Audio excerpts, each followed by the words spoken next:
እሺ ማማ እንኳን ደህና መጣሽ። ዮሐዴ ለምን እድል አልሰጠም? ዛሬ እስቲ እኔ ቤቱን ማኔጅ እያደረኩ መሀል መሀል ላይ አንዳንድ ሀሳብ ልስጥ። ለምን ኦርቶዶክስ ሆነን የሚለውን ነገር ሜይ ቢ ከትምህርት አንጻር ጎን ለጎን ደግሞ ከሐዋርያዊ ቅብብሎሹ አንጻር አንዳንድ ሀሳብ እያነሳል ዛሬ ኮመንትም ከፍተን በነፃነት እንዲሁ ከክርስቲያን ወንድሞችና እህቶች ጋር አንዳንድ ሀሳብ ለማውራት ነው እና የገባ ነው። እድል ልስጥ ስለጠፋ።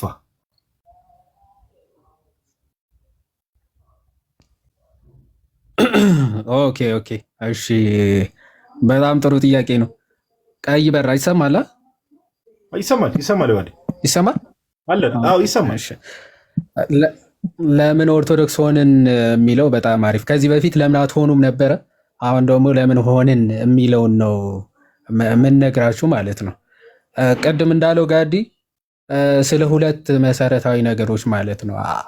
ስለ ሁለት መሰረታዊ ነገሮች ማለት አንድ ሰው ክርስቲያን ነው ወይም ደግሞ የምርም የክርስቶስ ተከታይ ነው ከተባለ ያለባት ቤተክርስቲያን ልታሟላቸው የሚገባቸው በጥቂቱ ሁለት መስፈርቶች አሉ። አንዱ በክርስቶስ የተሰጣት ሐዋርያዊ ክህነት ሊኖራት ይገባል ያቺ ቤተክርስቲያን።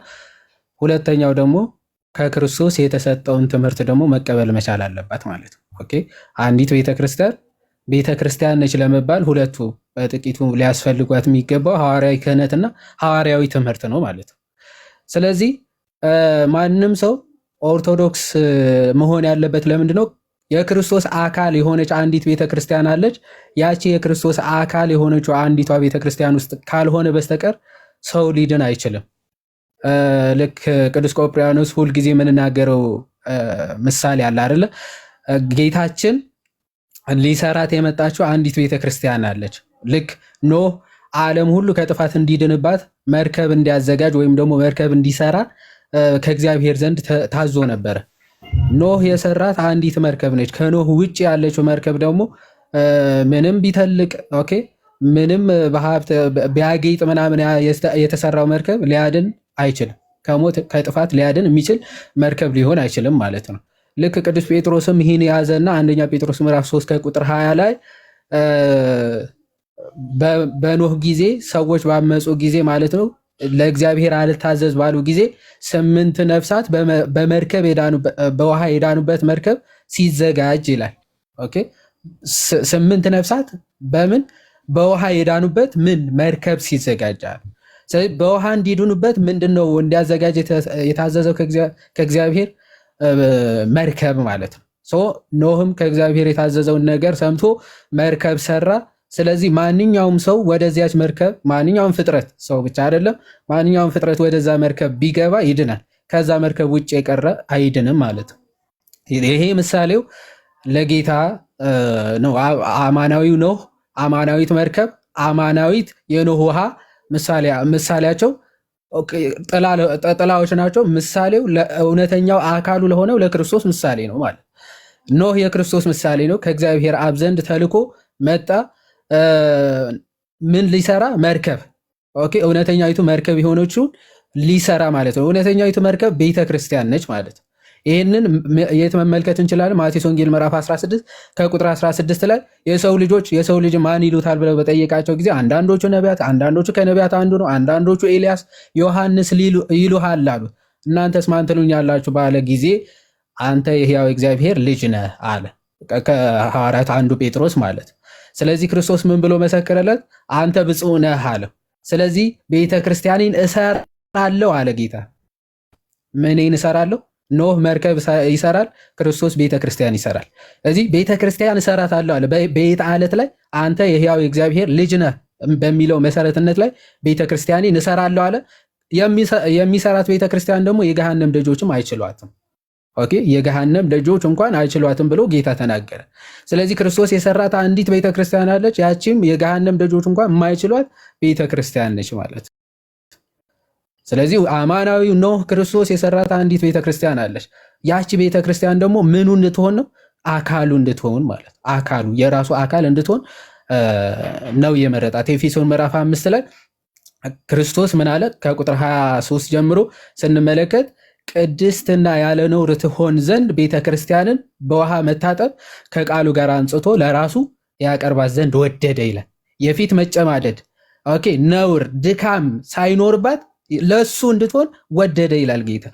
ስለዚህ ያቺ አንዲት ቤተክርስቲያን ንጽሕት ቅድስት የፊት መጨማደድ የሌላት ወይ ጥቅሱን ሜይ ቢ ሁሌም አዳዲስ ሰዎች ስለሚመጡ እንዳልኩ አዳዲስ ኦዲየንስ ስለሚመጣ ጥቅሱን ደግመ ነገራቸው አንዴ እንዲይዟት ስለፈለኩ ነው። እቺ ፓርት በጣም ወሳኝ ፓርት ስለሆነች ታች ያላችሁ ሰዎች በደንብ ስሙ። እሺ ይቅርታ አቋረጥኩ ማለት ቀጥል። እንደውም ቃሉን አውጥተህ ካለ አጠገብ መጽሐፍ ቅዱስ መክፈት ከቻል ላንብበው። ይቻላል። አንዴ እሺ ኤፌሶን ይቅርታ ፓፓ አቋረጥኩሽ ማለት ኧረ ችግር የለውም።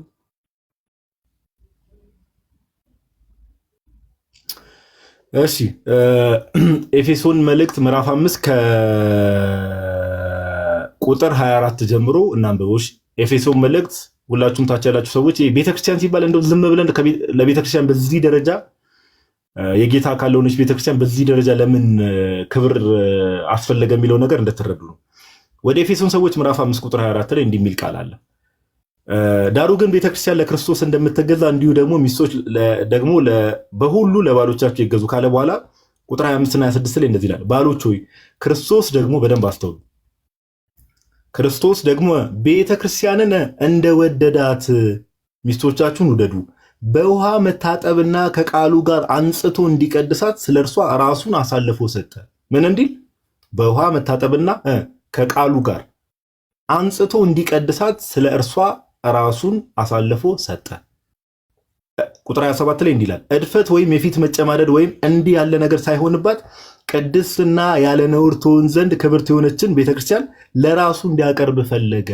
ምን የሌለባት? እድፈት ወይም የፊት መጨማደድ ወይም እንዲህ ያለ ነገር ሳይሆንባት ቅድስትና ያለ ነውር ትሆን ዘንድ ክብርት የሆነችን ቤተክርስቲያን ለራሱ እንዲያቀርብ ፈለገ ይላል። ቀጥሎ ያውን መቀጠል ትችላለህ ፓፓ። ቃለ ሕይወት ያሰማልን ጋዴ። በጣም እንግዲህ እንደሰማችሁት ክርስቶስ ራሱ አሳልፎ የሰጣት ኦኬ ምን እንድትሆን ነውር የሌለባት ቅድስት ንጽሕት የሆኑ አይደለም የሚለው አይደል የሆነች አንዲት ነች። አይ ኦኬ ከአንድ በላይ ከሆነ ይሄ ማመንዘር ነው የሚባለው። በትዳር የሚመስለው ክርስቶስ ለዛ ነው አንድ ባል ለአንድ ሚስት ነው የሚሆነው። ስለዚህ ክርስቶስ ሊሰራትም ኦኬ ሊያነጻትም ሊቀድሳትም የመጣችው አንዲት ቤተክርስቲያን ላይ። ለዛ ነው ሐዋርያ ቅዱስ ጳውሎስ ይህንን ሚስጢር ያለ ጥርጥር ታላቅ ነው ብሎ ይናገራል።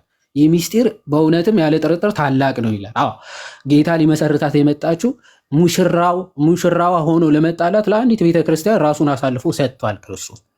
ኦኬ ቤተክርስቲያኖች ሳይሆን አንዲት ቤተክርስቲያን ማለት ቅድስት ንጽሕት ያለ ነውር የፊት መጨማደድ የሌለባት ቤተክርስቲያን። የፊት መጨማደድ ማለት በጊዜ ርዝማኔ የማታረጅ ቤተክርስቲያን ማለት በጊዜ ርዝማኔ እድፈት ኦኬ እንዲህ ያለ ነውር የማይገጥማት አንዲት ቅድስት የሆነች ቤተክርስቲያን ለራሱ አቅርቧል ክርስቶስ። ስለዚህ ይህ አማናዊ ኖህ ክርስቶስ ኦኬ የሰራት ቤተክርስቲያን ውስጥ ማንም ፍጥረት እስካልገባ ድረስ ድህነት ሊያገኝ ይችላል አይችልም? ኦኬ ያቺ ቤተክርስቲያን አካሉ ነች። የክርስቶስ ብልት ነው የምትሆነው ማለት ኦኬ የክርስቶስ ብልት የክርስቶስ አካል ነው የምትሆነው። ያቺ የክርስቶስ አካል አንዲት ነች። ለዛ ነው ኤፌሶን ምዕራፍ 4 ከቁጥር 5 ምን ይላል? አንድ ጌታ ነው ያለው አይደል? አንድ ሃይማኖት ይኖራል። ክርስቶስ የሰበከው ወይም የሰጠው ሃይማኖት አለ፣ አንድ ነው። ስለዚህ አንዲት ጥምቀት ደግሞ አለች። ወደዛች የክርስቶስ አካል ልትጨምረን የምችለው ወይም ደግሞ የምንጨመርባት ቅድስት ሚስጢርም ጥምቀቷም አንዲት ነች፣ የማትደገም ነች እና ከዚች ቤተክርስቲያን ውጪ በፍጹምም ልትጨምርህ አትችልም። ወደዚህ ህብረት ወደዚህ አካልነት ሊጨምርህ የሚችል ሚስጥር እዚች ጌታ የገለጻት ቤተክርስቲያን ጌታ በሰጣት ሃይማኖት ውስጥ ስትሆን ጌታ የሰጠውን ጥምቀት ትቀበልና ወደ ክርስቶስ አካልነት ትጨመራለህ። ከዚህ ውጪ ከሆንክ አንተ ድህነቱም አታገኝም። ኦኬ ድህነትም ልታገኝ አትችልም። ስለዚህ ይህቺ ቅድስትና ያለ ነውር የሆነች ቤተክርስቲያን ክርስቶስ የሰጣት አንዲት የሆነችው የትኛዋ ቤተክርስቲያን ነች ካለን ኦርቶዶክስ ብቻ ነች ማለት ኦኬ። ምክንያቱም መስራቿ ክርስቶስ ነው። ከክርስቶስ ጀምራ ልትመጣ የግድ ያስፈልጋታል ይህች ቤተክርስቲያን። የፕሮቴስታንት አስተምሮዎችን ብንመለከት ከክርስቶስ የመጣ ትምህርት ሳይሆን የሆነ ሰዓት ጅማሬ ያለው ከክርስቶስ ሩቅ ጊዜ ዘመናት በኋላ የተነሳ እንደሆነና መስራቾቹ ወይም ደግሞ ትምህርቱ ጀማሪዎቹ ራሱ ሰዎች መሆናቸው ማሳየት ስለሚችል ኦኬ ሰዎች መሆናቸውን ማሳየት ስለሚቻል ለምሳሌ ኦኬ ከፕሮቴስታንት ጥንታውያን ከሚባሉ አብያተ ክርስቲያናት ወይም ክላሲካል ብለው ራሳቸው ከሚጠሩት ሉትራን ነው አይደለ? መጀመሪያ ሉትራን ከተባለ መስራቹ ማን ነው ማለት ነው? ሉተር ነው ማለት ነው። አለቀ። ክርስቶስ አይደለም። ኦኬ ስለዚህ ሉተር የመሰረተው ቤተክርስቲያን ሶኮልድ ማለት ነው የሉተር እንጂ የክርስቶስ አይደለም ማለት። ቀጥሎ ካልቪን ብትል ካልቪን የመሰረተው የካልቪን እንጂ ካልቪኒስት ሊባሉ ይችላሉ እንጂ ክርስቲያን ተብለው አይጠሩም። ምክንያቱም መሰረታቸው ክርስቶስ ሳይሆን ካልቪን ስለሆነ መሰረታቸው ሉተር ስለሆነ ሉትራን ይባላሉ እንጂ ማለት። ስለዚህ መሰረታቸው ወይም ደግሞ መስራቸው ክርስቶስ አይደለም ማለት ነው። የኦርቶዶክስ ቤተክርስቲያን መሰረቷ ግን ማን ነው? ክርስቶስ ነው። ትምህርቶቿ ሁሉ ከክርስቶስ የተቀዱ ናቸው። ኦኬ ሐዋርያዊ ስልጣኗ ራሱ ከክርስቶስ የተመዘዘና የመጣ ነው ማለት ነው። ይሄ አፖስቶሊክ ሰክሴሽኑ ክርስቶስ፣ ጴጥሮስ እያልክ እስካሁኑ ፓትሪያርክ ድረስ ሐዋርያዊ ስልጣኑ ሐዋርያዊ ቅብብሎሹ እየቆጠርክ ማሳየት ስለሚቻል፣ ስለዚህ ጥንታዊነቷ ወይም በክርስቶስ መመስረቷ ኦኬ ከክርስቶስ ጀምሮ የተሰጣትን ሐዋርያዊ ስልጣን ማሳያዋ ነው። ከክርስቶስ ጀምሮ የተሰጣትን ትምህርት ማሳያዋ ነው ማለት ኦኬ። ትክክለኛው የመጽሐፍ ቅዱስ ሐሳብ፣ ትክክለኛው የመጽሐፍ ቅዱስ መረዳት፣ ትክክለኛው የክርስቶስ ሐዋርያዊ ስልጣን ያላት ብቸኛዋ ቤተክርስቲያን ኦርቶዶክስ ስለሆነች እዚች ቤተክርስቲያን ውስጥ ካልተጨመርክ ደግሞ ድህነት ስለማይገኝ ኦርቶዶክስ ልንሆን ግድ ይለናል ማለት ነው። እግዚአብሔር ይስጥልኝ። ዋው ደስ የሚል እስቲ ዛሬ እኔ አወያይ ያጫውተኝ ዋው ምናምን ልበል መሀል ላይ አይ ደስ የሚል ጌታን ዮሐዴ በጣም ደስ የሚል ማብራሪያ ነው። ደስ የሚል ማብራሪያ ነው። አሁን ዮሐዴ የነገረን ምንድነው አጠር ባለመልኩ አድርጎ ምንድነው ጌታችን ኢየሱስ ከቤተክርስቲያን ጋር ካለው ነገር አንጻር ኦኬ ከኤክሌሲዮሎጂ አለ አይደል ከነገረ ቤተክርስቲያን አንጻር አጠር ባለመልኩ ሁሉም ሰው በቀላሉ ሊረዳው ከኖ መርከብ ተነስቶ የኖ መርከብ ፍጻሜ እንደምታውቁት ቤተክርስቲያን ናት። የኖ ደግሞ አማናዊ ነው የሚባለው ደግሞ ጌታችን ኢየሱስ እንደሆነ ነግሮን አጠር ባለመልኩ ዮሐዴ ቀለል ባለመልኩ ነግሮናል። ከዚህ አንጻር ኦኬ ከቤተክርስቲያን አንጻር ለምን አሁን ዮሐዴ በነገረ መሰረት አትሊስት ብዙ ክራይቴሪያዎች አሉ። እውነተኛ የጌታ ቤተክርስቲያን ለመሆን ብዙ ክራይቴሪያዎች አሉ። ከነዛ ክራይቴሪያዎች ውስጥ ግን ዮሐዴ ምንድነው ያለው? በቃ ቤተክርስቲያን ክርስቶስ ኢየሱስ የመጣበት ዘመን አለ። የዛሬ 2000 ዓመት ጌታ በደሙ የዋጃት ቤተክርስቲያን አለች። ያችን ቤተክርስቲያን ሰው መፈለግ አለበት ነው ባጭሩ። ኦኬ ያችን ቤተክርስቲያን መፈለግ አለበት ብቻ ሳይሆን ለመዳን ደግሞ ጌታ ቤተክርስቲያኑን በደሙ እስከዋጃት ድረስ ኦኬ ምን መሆን አለበት? ሰዎች ወደዛ ህብረት መጨመር አለባቸው ነው ዮሐዴ ባጭሩ የነገረን ነገር ማለት ነውና ቃለ ሕይወት ያሰማልን ዮሐዴ ከነገር ቤተክርስቲያን አንጻር አጠር ባለ መልኩ አንዳንድ ሀሳቦችንም ዳይጀስት እናደርጋለን። መሀል ላይ እኔ እንዲሁ ጥያቄ ሬዝ አደረግላችሁና ከዛ ሪፍሌክት እንድታደርጉ ምናምን ነገር እኔም አንዳንድ ሀሳብ አነሳለሁ። እሺ ቃለ ሕይወት ያሰማልን ዮሐዴ። ዲያቆን ናታኒ ፓፓ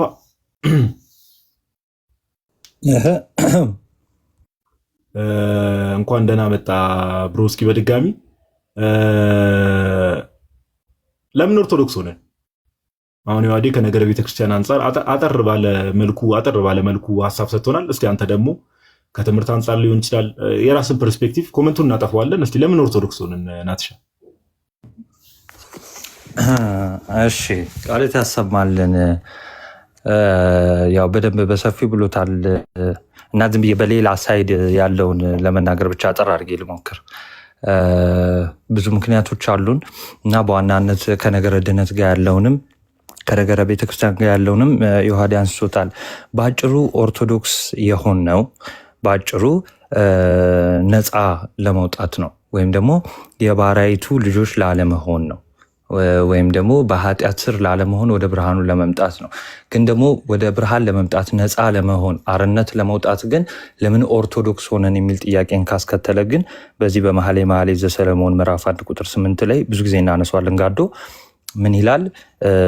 አንቺ በሴቶች ዘንድ የተዋብሽ ሆይ ያላወቅሽ እንደሆነ የመንጎቹን ፍለጋ ተከትለሽ ውጭ ይላል።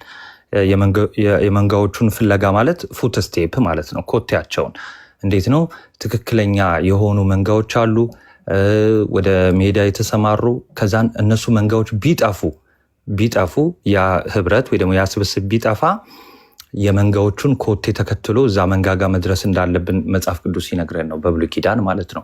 ስለዚህ ወደኋላ ተመልሰን በአባቶች ትምህርት ተከትለን ወደኋላ ስንሄድ የምናገኛት ቤተክርስቲያን መንጋውን ተከትለን ማለት ነው፣ ኮቴውን ተከትለን ፉት ስቴፓቸውን ወይ ደግሞ የእግራቸውን ምልክት ተከትለን ወደኋላ ስንሄድ የምናገኛት ቤተክርስቲያን ኦርቶዶክስ ቤተክርስቲያን ነው።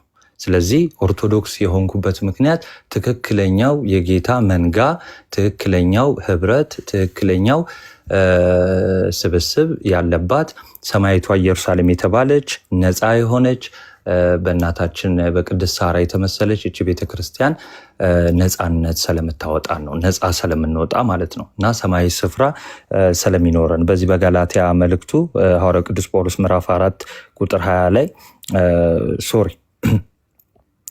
ቁጥር 7 ስለዚህ ከእንግዲህ ወዲህ ልጅ ነን እንጂ ባሪያ አይደለንም፣ ልጅም ከሆንን ደግሞ በክርስቶስ እግዚአብሔር ወራሽ ነን ያለ። ስለዚህ ትክክለኛውን መንጋ ካገኘን፣ ነፃ ከወጣን ወራሽ ለመሆን ነው። ይሄ ነው ማለት ቴንክ ዩ። ኦኬ ቃሉ ታሰማል ናትሻ።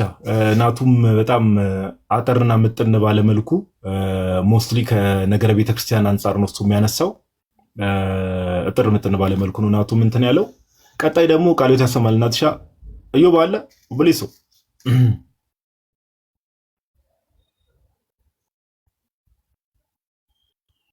እዮብ አለ ወንድማችን። ኦኬ እሺ እኔ የተወሰነ ሀሳብ ላንሳ። ዮባ ሀሳብ እንዲሰጥበት አስቤ ነበረ። አይ ዶንት ቲንክ እሱ እንኳን አቬለብል ይሆናል መሰለኝ። ሜይ ቢ ኔትወርክም ሊሆን ይችላል። እሺ ለምን ኦርቶዶክስ ሆነን ይፈማና ጎዲ ኦቦሌሶ ረኩን እንጅሩ ትላለህ። እንኳን ደህና መጣ ዮባ። ሰላም በለንና እስቲ የሆነ ዝም ብለህ ሪፍሌክት እንድታደርግበት የሆነ ሀሳብ ሰጣለሁ። ሰላም በለን መጀመሪያ። እሺ ከላይም ከታችም ያላችሁ ሁላችሁ የጌታችን የመድኃኒታችን የኢየሱስ ክርስቶስ ጸጋና ሰላም ይብዛላችሁ። እንዴት አላችሁ? ሰላም ብያለሁ ሁላችሁ ነው። አሜን። ዮባ እንኳን ደህና መጣ። የቀኑ ጉዳይ እንዴት ሆነል? መሻሻል አለው ወይስ እንዴት ነው?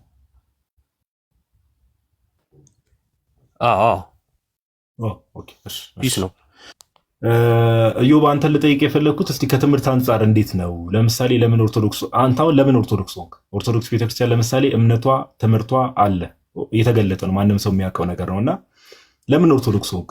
ቤተክርስቲያን ውስጥ ያለው ትምህርት ወይ ደግሞ ኦርቶዶክስ ቤተክርስቲያን ውስጥ ያለው ትምህርቶች ከጌታ እንደመጡ ምንድን ነው ማረጋገጫ? ወይ ደግሞ ከሐዋርያት እንደመጡ ምንድን ነው ማረጋገጫ? እዮብ እስቲ ከዚህ አንጻር ለምን ኦርቶዶክስ ሆነን የሚለውን እስቲ አጠር ባለ መልኩ ሀሳብ ሰጥበት። እሺ ያው ኦርቶዶክስ ለምን ሆንክ ወይም ደግሞ ኦርቶዶክስ ለምንድን ይሆን ነው የሚለው መሰረታዊ ሐሳብ እምነታችን የምናብራራበትና እርግጠኛ የሆንበትን እውነት የምንመሰክርበት መሰረታዊ የሆነ ጥያቄ ነው ማለት ነው። ኦርቶዶክስ የሆንኩበት ዋናው ነገር ከጌታ ከኢየሱስ ክርስቶስ ጋር ለመሆን ነው። ምን ማለት ነው? ኢየሱስ ክርስቶስ ሐዋርያትን በማቴዎስ ወንጌል ምዕራፍ 28 ላይ አሕዛብን ሁሉ እያጠመቃችሁ ደቀ መዛሙርቴ አድርጓቸው ብሏል። ደቀ መዛሙርቴ አድርጓቸው ሲል የኔ አድርጓቸው እያለ ነው። ስለዚህ ሐዋርያቱ ሄደው ወንጌልን ለፍጥረት ሁሉ እየሰበኩ እያሳመኑ እያጠመቁ የጌታ ያደርጉ ነበር። የጌታ ካደረጉ በኋላ የነሱን ትምህርት የተማሩ ደግሞ ብቁ ሆነው ለመንጋው እረኛ መሆን የሚችሉትን እየሾሙ ያልፉ ነበር። ጳውሎስ ለጢሞቴዎስ የተናገረው ነገር አለ አይደል? እጅህን ለመጫን አትቸኩል ወይም አትፍጠን ብሎ ማንን መሾም እንዳለበትና እርሱ ከጳውሎስ የተማረ ከማን እንደተማርክ ታውቃለህ ብሎ ሲነግረው እናያለን። ከዛን አንተ ግን ባመንክበት በዛ ጽና፣ ይህን ብታደርግ ለራስም ለትምህርትም ብትጠነቀቅ ራስንም የሚሰሙንም ታድናለህ እያለ ያስጠነቅቀው ነበር። ሐዋርያት ሄደው ይህን ያደርጉ ነበር። ወንጌልን ለፍጥረት ሁሉ ይሰብካሉ፣ ያስተምራሉ፣ ያሳምናሉ፣ ያጠምቃሉ። ከዛ ለዛ መንጋ እረኛ ሾሞ ይሄዳሉ። እንዲህ እያለ ወንጌል ወደ ዓለም ሁሉ ደረሰ ማለት ነው። ለሐዋርያቱ ጌታ የሰጣቸው ሚኒስትሪ አለ። ያንን እነሱ ተቀብለው ለሌሎች ያስተላልፋሉ ማለት ነው። ትምህርቱ በዚህ መልኩ ነው የሚተላለፈው። ትውፊቱ በዚህ መልኩ ነው የሚተላለፈው። ቤተክርስቲያን አንድ ጊዜ የተቀበለችውን ሃይማኖት በጽሁፍ በመጽሐፍ ቅዱስ በኩል አስተላልፋለች። በትውፊትም በቅዱስ ትውፊትም በኩል አስተላልፋለች። ስለዚህ በቤተክርስቲያን ውስጥ ምን አለ ከተባለ ትምህርቱ አለ፣ ቅዱስ ትውፊቱ ከነመረዳቱ አለ። የእግዚአብሔር መንፈስ ያለበት መጽሐፍ አለን፣ ትምህርት አለን ማለት ነው። ይሄው ትምህርት በሐዋርያዊ ቅብብሎሽ አንዱ አንዱን እየተካ የት ደረሰ? ዛሬ ያለንባት ከጥንቱም የነበረች ቤተክርስቲያን ውስጥ አለ። እንደዚሁም ደግሞ ይሄው ትምህርት ይቀጥልና ሙሽራው ክርስቶስን ትጠብቃለች ማለት ነው ቤተክርስቲያን። ያንኑ ትምህርት ይዛ በይሁዳ መልእክት ላይ የምናገኘው አንድ ሐሳብ አለ። ስለ መዳናችሁ ልጽፍላችሁ እጅግ ተግቼ ሳለ ይላል። ለምንድን ነው የሚጽፍልን? ስለ መዳን፣ ስለ መዳናችሁ ነው ያለን። ልጽፍላችሁ እጅግ ተግቼ ሳለው ለቅዱሳን አንድ ጊዜ። ለማ? ለቅዱሳን፣ ለክርስቲያኖች፣ በጌታ ለተቀደሱ ለተለዩ ማለት ነው። በነገራችን ላይ ቅዱስ የሚለው የተለየ የሚል ትርጉም አለው። የተቀደሰ የተለየ ማለት ነው። ክርስቲያኖች እንደ ክርስቲያን እንደመሆናቸው ቅዱስ ተብሎ ሊጠሩ ይችላሉ በመጽሐፍ ቅዱሳችን። ብዙውን ጊዜ እኛ ደግሞ ሩጫውን ጨርሶ የሄደን ቅዱስ እያልን እንናገራለን። ለይቶ ማወቅ ያስፈልጋል ማለት ነው። ስለዚህ ለቅዱሳን አለ አንድ ጊዜ፣ ሁለቴ፣ ሶስቴ፣ አራት፣ አምስቴ አይደለም። እንትና አገኘው ምናምን እየተባለ የሆነ ጊዜ የሚሰጥ አይደለም። አንድ ጊዜ ነው የተሰጠው። ለቅዱሳን አንድ ጊዜ ስለተሰጠ ሃይማኖት፣ ፍጹም ሆኖ የተሰጠ ሃይማኖት አለ። ይሄው ሃይማኖት ነው በሐዋርያዊ ቅብብሎሽ የመጣው። ስለዚህ እኔ ኦርቶዶክስ ስሆን ይሄው ከጌታ የተቀበሉትን ሐዋርያት የሰጧቸው፣ እነርሱም ደግሞ ተቀብለው በአደራ መልኩ ለሌሎች ያስተላለፉ የታመኑና ብቁ ሆነው ለተገኙ እየተሰጠ እዚህ ድረስ ደርሷል። ያንን ሃይማኖት በመቀበል ድኛለሁ፣ ደግሞ ድነቴን እፈጽማለሁ፣ ደግሞ ክርስቶስ ሲመጣ እናንተ የአባቴ ብሩካን ከሚላቸው ወገን እንደሚያደርገኝ እምነትና ተስፋ ያለኝ ክርስቲያን እንድሆን የሚያበቃኝ ኦርቶዶክሳዊ ትምህርት በኦርቶዶክስ ቤተክርስቲያን ስላለ፣ ስለዚህም ኦርቶዶክስ ሆኛለሁ። አንድ ጥቅስ ብቻ ላንብብና ልጨርስ። ግሪን ስክሪን ላድርገውና ሁላችሁም እንድታዩት። ጉዳረት የናጎዴ ኦቦሌሶ በእንትኑ ይቆረጣል፣ በረጅሙ አድርገው። ኦኬ፣ እሺ፣ አንዴ ቆይ። እሺ፣ እንዴት ነው? እሺ፣ አሁን ላድርግ በትልቁ። እሺ፣ ይቅርታ። የዕብራውያን ምዕራፍ 12 ላይ ያለው ሐሳብ ነው። አስቀድሞ ምዕራፍ 11 ላይ ስለ ቅዱሳን መከራ ስለተቀበሉ በብሉይ ኪዳን የነበሩት የእምነት ሰዎች ብዙዎች የተቀበሉትን መከራ እያነሳ የአባቶችን ገድል ይነግረንና ምዕራፍ 12 ላይ እንዲህ ይላል፣ እንግዲህ እነዚህን የሚያህሉ ምስክሮች እንደ ደመና በዙሪያችን ካሉልን ይላል። እነዚህን የሚያህሉ ምስክሮች ያለው ከኋላ ምዕራፍ 11 ላይ የዘረዘራቸው ምስክር ሆነው፣ ሰማዕት ማለት ምስክር ማለት ነው፣ ሆነው ያለፉትን ያነሳልናል። እነዚህን የሚያህሉ ምስክሮች እንደ ደመና በዙሪያችን ካሉልን ይላል። ይሄን ለመናገር ኦርቶዶክስ መሆን ያስፈልጋል። በክርስቶስ የተቀደሱ በተስፋይቱ ምድር የኖሩ በእግዚአብሔር መንግስት ማለት ነው የኖሩ እነርሱ ወደ እነሱ ለመቀላቀል ኦርቶዶክስ መሆን ያስፈልጋል። ከዛ ውጪ ማንም ከነሱ ጋር ሊቀላቀልበት የሚችል ሌላ መንገድ ስለሌለው ማለት ነው። ምን አለ? እነዚህን የሚያህሉ ምስክሮች እንደ ደመና በዙሪያችን ካሉልን እኛ ደግሞ ሸክምን ሁሉ ቶሎም የሚከበንን ኃጢአት አስወግደን የእምነታችንንም ራስና ፈጻሚን ኢየሱስን ተመልክተን በፊታችን ያለውን ሩጫ በትዕግስት እንሩጥ። እርሱ ነውርን ንቆ በፊቱም ስላለው ደስታ በመስቀል ታግሶ በእግዚአብሔር ዙፋን ቀኝ ተቀምጧልና ይላል። ስለዚህ ወደ ቅዱሳን ህብረት ለመግባት ኦርቶዶክስ ታስፈልጋለች፣ ወይም ኦርቶዶክሳዊ መሆን ያስፈልጋል። ምክንያቱም እነሱ በዚህ እምነትና ሃይማኖት ትውፊት ውስጥ የኖሩና ያለፉ ስለሆኑ ማለት ነው። ስለዚህ እነዚህን የሚያህሉ ደመና በዙሪያችን ካሉልን ለማለት የሚያበቃ ኦርቶዶክሳዊ ትምህርትና በጌታ ደም የተመሰረተ ህብረት ስላለን ኦርቶዶክስን መሆን አማራጭ የሌለው ብቸኛ መንገድ ነው ማለት ነው። ቃልዮት ያሰማልን ዮባዬ። በጣም ጥሩ ሀሳብ ነው። በጣም ጥሩ ሀሳብ። ከምን አንጻር ነው ዮባ ደግሞ ያነሳልን? ጋይስ ከትምህርት አንጻር ኦኬ። ከትምህርት አንጻር አንዴ ኮሜንቱን ኦን ላድርግላቸው። ዛሬ እንኳን ቅድም ቃል ገብቼላቸው ነበር በተወሰነ መልኩ። ኦኬ እሺ፣ አንዴ ቆይ። ከትምህርት አንጻር ነው ዮባ ያነሳልን። አንዴሽ ራስን በትልቁ አድርገው ጋዲ። ከትምህርት አንጻር ነው ዮባ ጋይስ።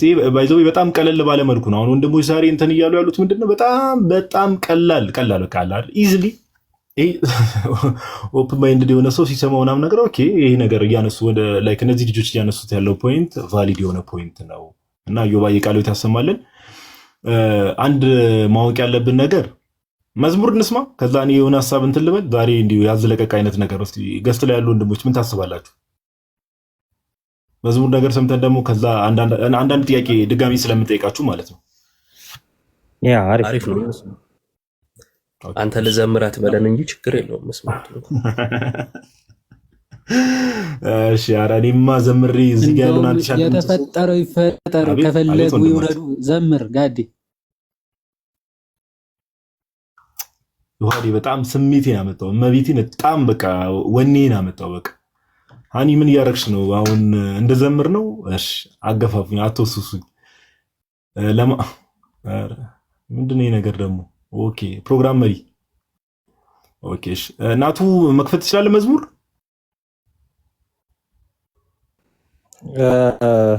እሺ ቆይ ግን ትንሽ ደቂቃ አንድ መዝሙር እስቲ ከቻልክ እንትን በል። በራሴ ምርጫ ራስህ እንደ መዝሙሩን እንትን የምትለው ነው? አይ እስከምከፍ አይ ራስህ ነው መዝሙሩን የምታቀናብረው? ኦኬ አይ ችግር የለውም። እንትን የሚለውን ምን እስቲ ናና አማኑኤል የሚለውን መዝሙር ከሰማነው ቆየ መሰለኝ። እውነታቸው ነው፣ ብንሰማው ደስ ይለኛል። ኮመንት ላይ ይሄ ቲክቶክ ላይ የተለመደ ነገር አለ። ባለፈው ይሄ አለ አይደለ? ሰምታችሁ ከሆነ የዋሪ ኦፍ ኮርስ ሰሙታላችሁ። ዮባ ምናምን ነገር ቲክቶክስ ቨርሰስ ኦርቶዶክስ ምናምን ጋይስ፣ እንደዚህ አይነት ቅዠት ተው ፕሊዝ፣ እንደዚህ አይነት ቅዠት ተው። ይሄ ያላችሁበት ቦታ እዚህ ቲክቶክ ላይ በጣም ከተሰሩ ነገሮች ውስጥ አንዱ ትልቁ ነገር ምንድነው? በተለይ ፕሮቴስታንቲዝም ኦፍ ኮርስ የጌታ ቤተክርስቲያን እንዳልሆነ በጣም በብዙ መልኩ ማሳየት ተችሏል። በብዙ መልኩ ማሳየት ተችሏል። ስለዚህ ሰዎች ምን ያደርጋሉ? ያሉበት ይሄ ዮባ የሚናገረው ነገር አለ፣ የአጥፍቶ ጠፊዎች አካሄድ የሚባለው ያሉበት ቦታ ልክ እንዳልሆነ ሲገባቸው እንረዳለን። ባይዘው አንዳንድ ሰዎችን እንረዳለን። ከምን አንጻር ከተባለ ያው የኖርንበት ሶሳይቲ አለ፣ ቤተሰብ፣ ዘመድ አዝማድ፣ ወንድም አለ፣ እህት አለ፣ ጓደኛ፣ ብዙ ነገሮች አሉ። ኦፍኮርስ አሁን ለምሳሌ ፕሮቴስታንት ሆኖ ሰው ሲያድግ ምናምን ነገር እንደዚህ ነገሮች አሉና ያንን ነገር በአንዴ ግን እኛ ደግሞ እያልን ያለ ነው ጌታን አዳምጡ ነው፣ ሰውን ሳይሆን ጌታን ማዳመጥ ያስፈልጋል። ጌታ ባይዘው ለዛ ነው ከኔ ይልቅ አባቱን፣ እናቱን፣ ወንድሙን፣ እህቱን ኦኬ ዘመድ አዝማዱን ከኔ ይልቅ ከኔ የበለጠ የሚወድ ሰው ለኔ ሊሆን አይገባውም ብሏል። ኦኬ ከማንም በላይ ክርስቶስ ኢየሱስን መውደድ ያስፈልጋል። ጌታ መውደድ የሚባለው ደግሞ እርሱ የተናገረውን ነገር አሜን ብሎ እሱ ያስተላለፈውን ነገር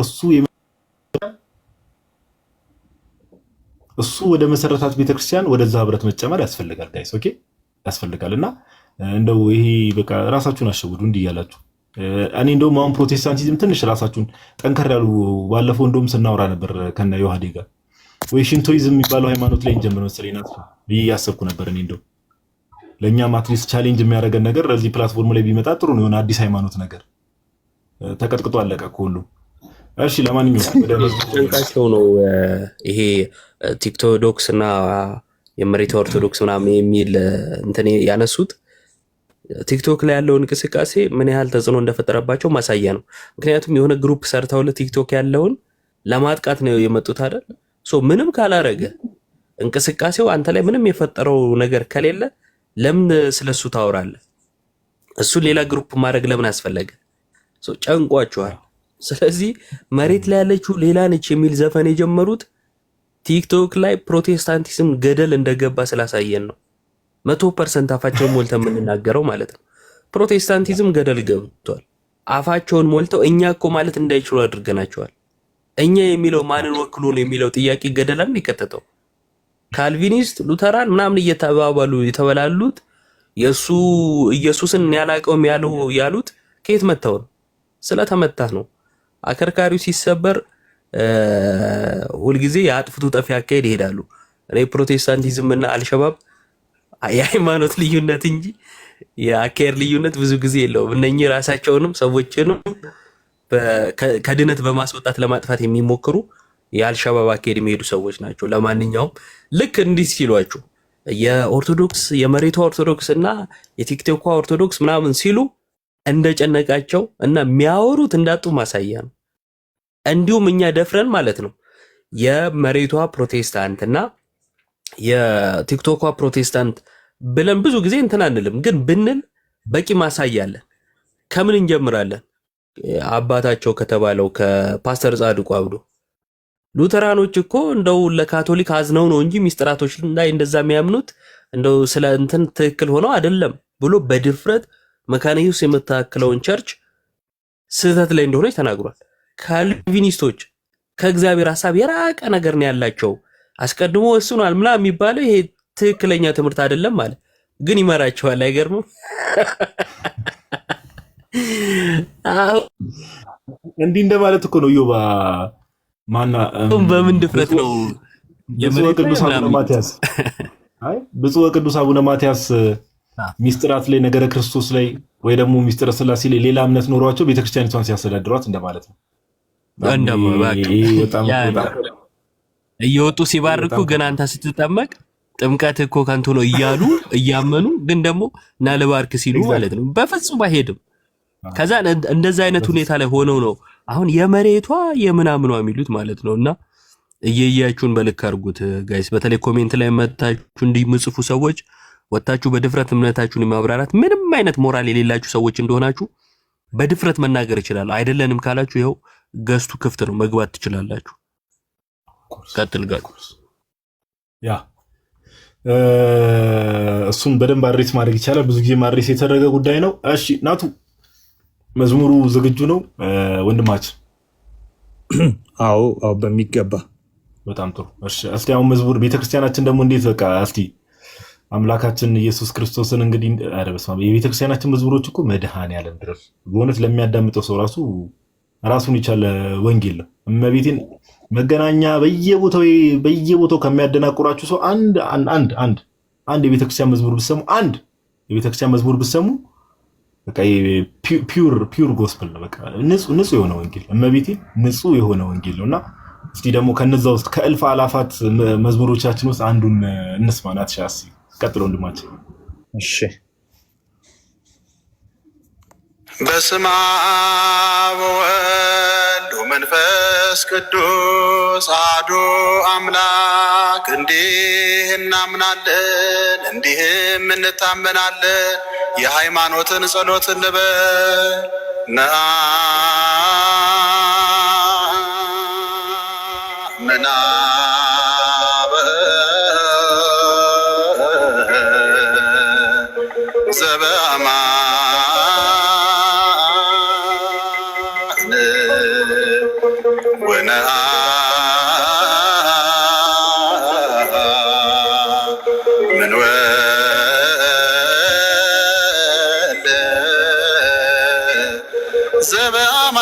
ዘበአማን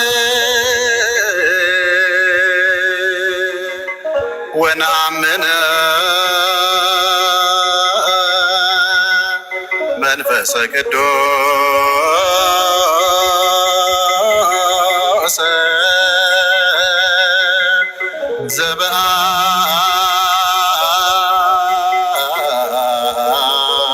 ዘበአማን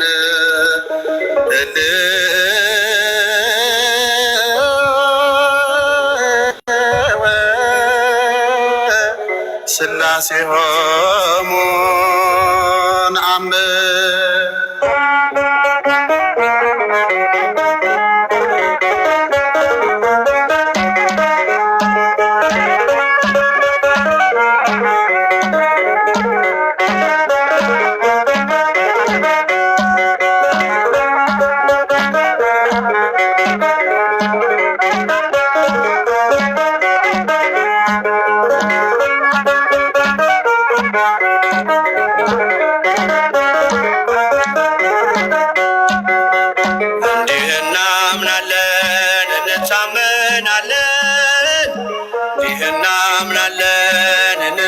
እንታመናለን አብ ወልድ መንፈስ ቅዱስ አንድ እግዚአብሔር ብለን አብ ወልድ መንፈስ ቅዱስ አንድ እግዚአብሔር ብለን እንዲህ እናምናለን እንታመናለን እንዲህ እናምናለን እንታመናለን መንፈስ ቅዱስ አንድ እግዚአብሔር ብለን አብ ወልድ ቅዱስ አንድ እግዚአብሔር ብለን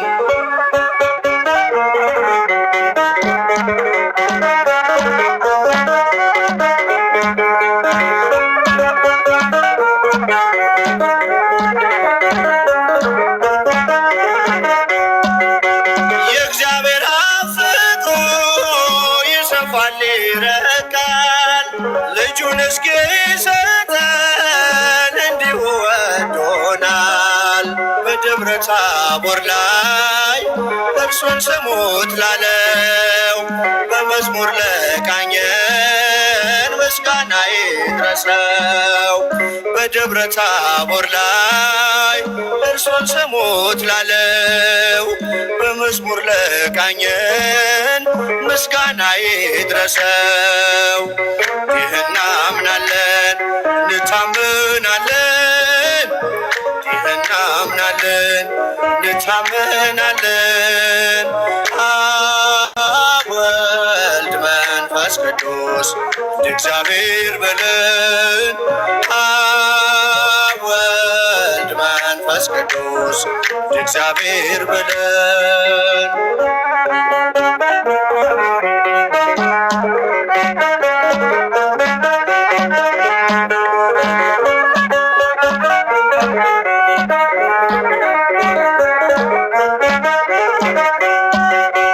አብርሃም ይስሐቅን አባት እንደሆነው አይደለም ልደቱ በአማን ልዩ ነው። የተወለደ ነው ከቶ አልተፈጠረ ከአባቱ ጋራ ቅድመ ዓለም ኖረ። የተወለደ ነው ከቶ አልተፈጠረ ከአባቱ ጋራ ቅድመ ዓለም ኖረ። ይህን እናምናለን እንታምናለን፣ ይህን እናምናለን እንታምናለን። አብ ወልድ መንፈስ ቅዱስ እግዚአብሔር ብለን። አብ ወልድ መንፈስ ቅዱስ እግዚአብሔር ብለን።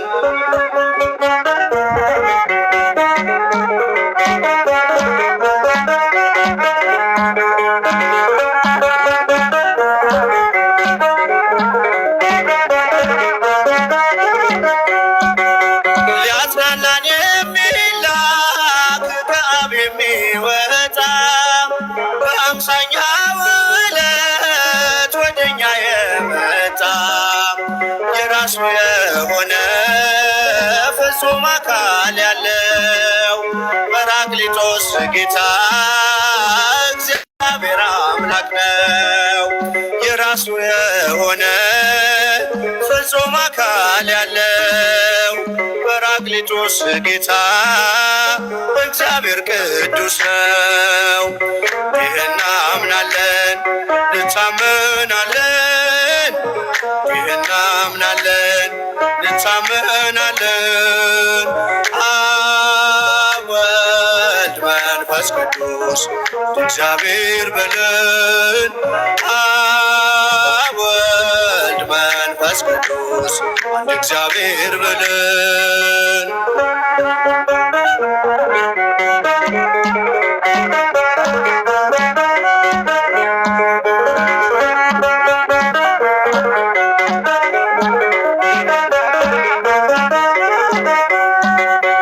በእደ ዮሐንስ ሲጠመቅ በማይ ወልድ አምላክ መሆኑን ስንሰማ ከላይ በአምሳለ ርግብ ወርዶ በእርሱ የኖረው ለአካላዊው ቃል እስትንፋስ ሕይወት ነው።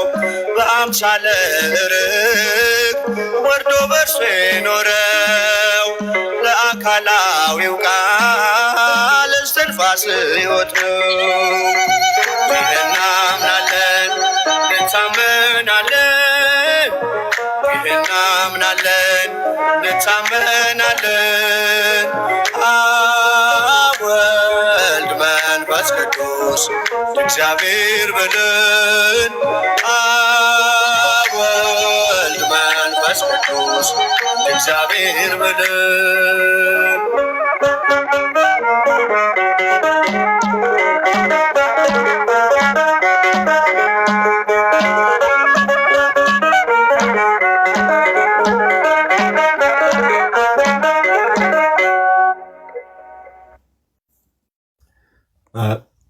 ምንድነው አንተ በጣም አነካክ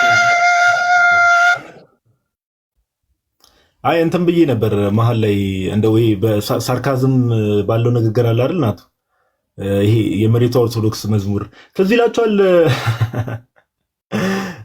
ዮሐዴ ታስታውሳላችሁ እስቲ ከቤተክርስቲያን ውጭ ያሉ ሰዎች የሥላሴ መዝሙር አላችሁ ተብለው ቢፈለግ እንደውም የዕለት ሁለት ተፈልጎ ጠፋና ይመስለኛል ማታ ስቱዲዮ ገብተው ሰርተው ነው መሰለኝ አንድ መዝሙር ተገኘ በማግስቱ ታስታውሳለህ ዮሐዴ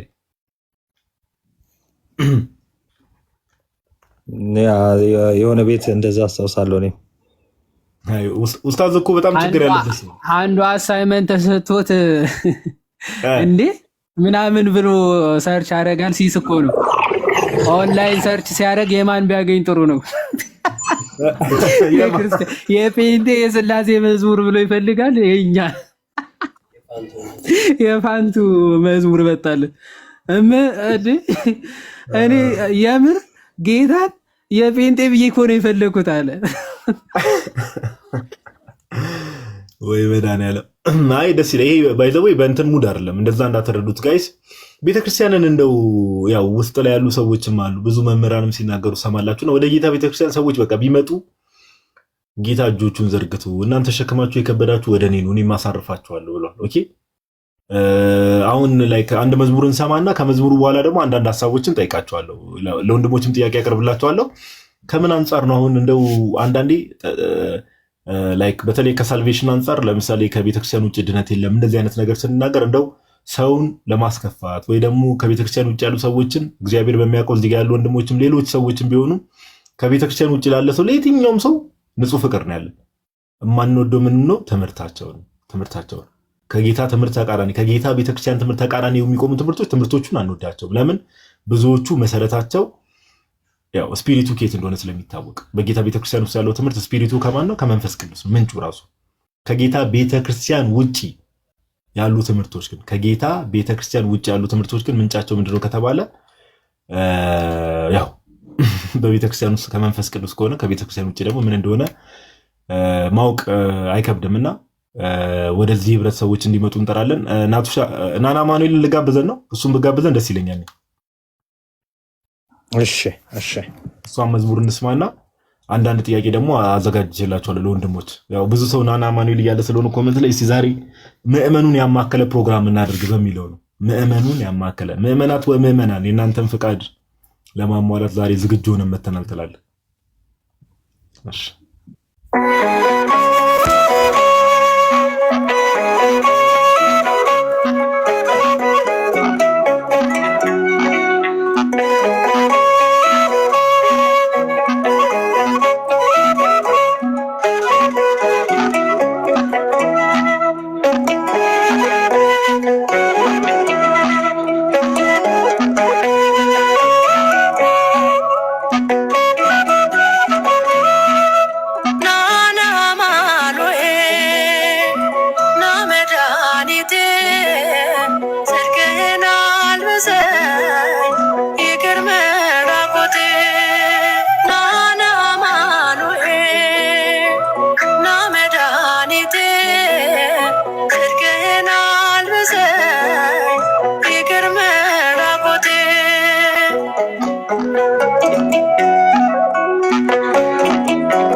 አምላክ ይወደናል አማኑኤል ናና አማኑኤል ና መድኃኒቴ ጽድቅህን አልብሰኝ ይቅር መራቆቴ ናና አማኑኤል ና መድኃኒቴ ጽድቅህን አልብሰኝ ይቅር መራቆቴ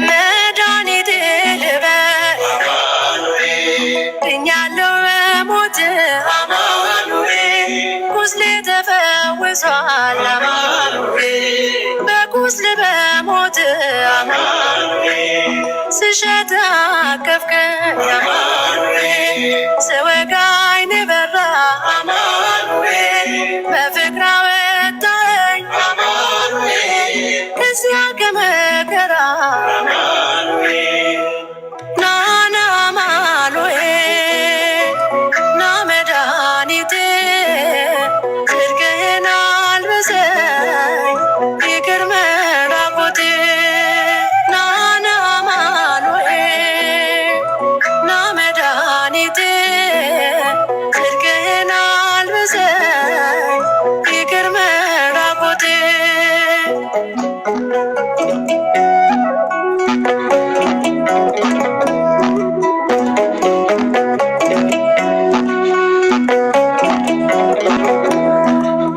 አንተ ከኔ ጋር ነህ አማኑኤል አዎ ከኔ ጋር አማኑኤል ድል አድርገህልኛል አማኑኤል የጭንቄን ተራራ አማኑኤል በጉባኤ መሃል አማኑኤል አፌ አንተን አወጀ አማኑኤል በከበረ ደም አማኑኤል ነፍሴ ስለዋጀ አማኑኤል ናና አማኑኤል ና መድኃኒቴ ጽድቅህን አልብሰኝ ይቅር መራቆቴ ናና አማኑኤል ና መድኃኒቴ ጽድቅህን አልብሰኝ ይቅር መራቆቴ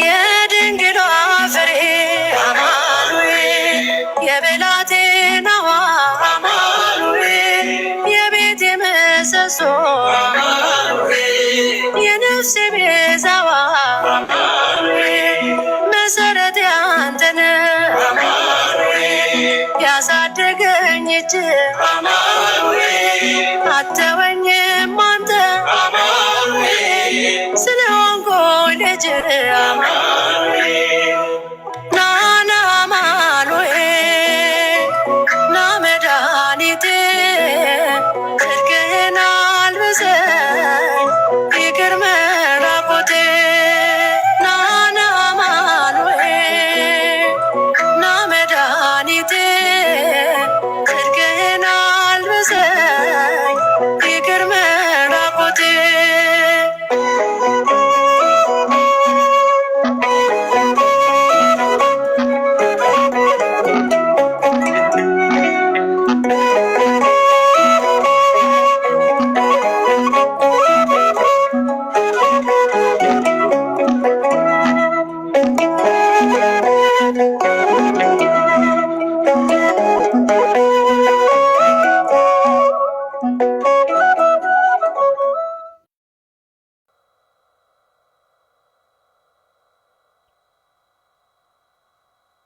ዝማሬ ዝም እስኪል ልጠብቅ ብዬ እኮ ነው። ዝማሬ መላእክት ያሰማልን። ናቱሻ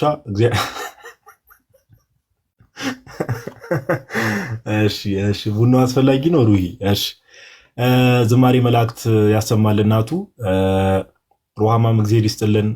ሱላማጢስም እግዚአብሔር ያክብርልን፣ እግዚአብሔር ይስጥልን። በወጣ መድኃኔዓለም ቢተካ እናመሰግናለን። አሁን እሺ መዝሙር ስለሰማን እንደዚሁ እናደርጋለን። በኋላም ላይ የተወሰነ ደግሞ አንዳንድ ሀሳቦችን ለወንድሞች ጥያቄ ያቀርብላቸውና ከዛ በኋላ የተወሰነ መሀል ላይ ደግሞ መዝሙር እንደዚህ እንሰማለን። ዛሬ እንደዚህ ደስ በሚል ስፒሪት ነው። ተመችቷቸዋል? እስቲ ኮመንት ላይ አካሄዱ እንዴት ነው? ተመችቷቸዋል? የተወሰነ ሀሳብ ከዛ መዝሙር ተመችቷቸዋል? ከተመቻችሁ አሪፍ ነው በሉ። ከዛ በኋላ ኦኬ፣ በጣም ጥሩ። እሺ ዮሐዴን እዚህ ጋር በትልቁ ላድርገውና እሺ፣ ነገር ባይን ይገባል ስለሚባል ቆይ አንዴ ኤክስፓንድ ዲስኮኔክት አድርጌ ነበር። ፓፓ ናቱሻ እናመሰግናለን። ለሚቀጥለው ደግሞ ለመዝሙር ትዘጋጃለህ። ስማ ዲስኮኔክት አድርጌ ነበር ታውቃለህ። ራት አረገው ያው እኔ ራስህን ትልቁ ላይ አድርገው። እሺ ራሴን እንዴት ነው? እኔ እኮ በጣም ሁሌ ለማጅ እንደሆንኩ አንተ በጌታ ስምሽ። እሺ ዮሐዴ ቅድም ያልኩ አንድ ሀሳብ አለና በእርግጥ መጀመሪያ አካባቢ ላይ የተወሰነ ያነሳው ሀሳብ አለ። ቅድም የተወሰነ ፍንጭ ለመስጠት ሞክሬያለሁና ከቤተ ክርስቲያን ውጭ ድነት የለም ስንል እንደው ሰዎችን ለማበሳጨት ነው ወይስ እንደዚህ አይነት እምነት መጽሐፍ ቅዱስ ላይ ይሄ ሀሳብ አለ ወይ ደግሞ በጥንታውያን የቤተ ክርስቲያን አባቶች ዘንድ ይሄ ሀሳብ አለ? ኦኬ ከቤተ ክርስቲያን there is no salvation outside the church ወይ ደግሞ ከቤተ ክርስቲያን ውጭ ድህነት የለም ሲባልስ አሁን ቤተ ክርስቲያን ሲባል አሁን አንዳንድ ሰዎች እናንተ አሁን መዋቅሩን ስለምታስቡ ነው እንዲህ ስለምታስቡ ነው ይባላል። እና ምን እያልን ነው እኛስ ቤተ ክርስቲያን ስንል ጎን ለጎን እሷንም ሀሳብ እንድታሰምርባት ፈልጋለሁ። ኦኬ ቸርች ስንል ምን እያልን ነው፣ ቤተ ክርስቲያን ስንል ምን እያልን ነው የሚለውንም ነገር እግረ መንገድና እያይዘው ዮሐዴ ብታነሳ መልካም። ቀጥል ብሮስኪ። ኮሜንቱን ላጥፋ እንግዲህ ጋይስ፣ ጆሮአችሁን ከፍታችሁ ምናምን ለማዳመጥ ሞክሩ። እሺ ቀጥል ዮሐዴ።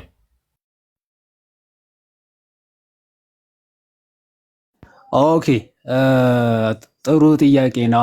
አሁን ሰዎችን ከመጥላት ወይም ደግሞ ማለት የሆነ ከራሳቸው ፍላጎት የተነሳ ምናምን ሳይሆን ትክክለኛ የእግዚአብሔር ቃልም የአባቶችም የቀደመ ጥንታዊቷ ቤተክርስቲያን ማስተምሮ ይህ ስለሆነ ማለት ነው። እንግዲህ ቅድም በተወሰነ መልኩ ለመግለጽ እንደሞከረው መጽሐፍ ቅዱስ ላይ አንዲት ቤተክርስቲያን እንዳለች ነው የሚናገረው እና ያቺ አንዲቷ ቤተክርስቲያን ደግሞ ልክ ሐዋርያት ሥራ ምዕራፍ 2 ቅዱስ ጴጥሮስ ሰበከ፣ ስለ ክርስቶስ አስተማረ። ከዛ በኋላ ምን እናድርግ ብለው ሲናገሩ ንስሐ ግቡ፣ እያንዳንዳችሁም በኢየሱስ ክርስቶስ ስም ተጠመቁ፣ የኃጢአትም ስርየት ታገኛላችሁ፣ የመንፈስ ቅዱስንም ስጦታ ትቀበላላችሁ የሚል አስተምሮ ሐዋርያ ቅዱስ ጴጥሮስ ሲናገር እንመለከተዋለን። ይህ ስልጣን ክርስቶስ ኢየሱስ ለሐዋርያቶቹ የሰጣቸው ስልጣን አለ። ልክ ዮሐንስ ወንጌል ምዕራፍ 20 ከቁጥር 22 አካባቢ ማለት ነው። ምን ብሎ እፍ ብሎ መንፈስ ቅዱስን ሰጣቸው። ከዛ በኋላ ኃጢአታችሁን የያዛችሁባቸው ተይዞባችኋል፣ ኃጢአታቸውን የፈታችኋቸው ወይም ደግሞ ይቅር ያላችኋቸው ደግሞ ይቀርላችኋል የሚል ትልቅ የክህነት ስልጣን ለሐዋርያቶቹ ክርስቶስ ይሰጣል። ኦኬ ኃጢአት ይቅር ያላት እንደውም ክርስቶስ ቀጥሎ ምን ይላል?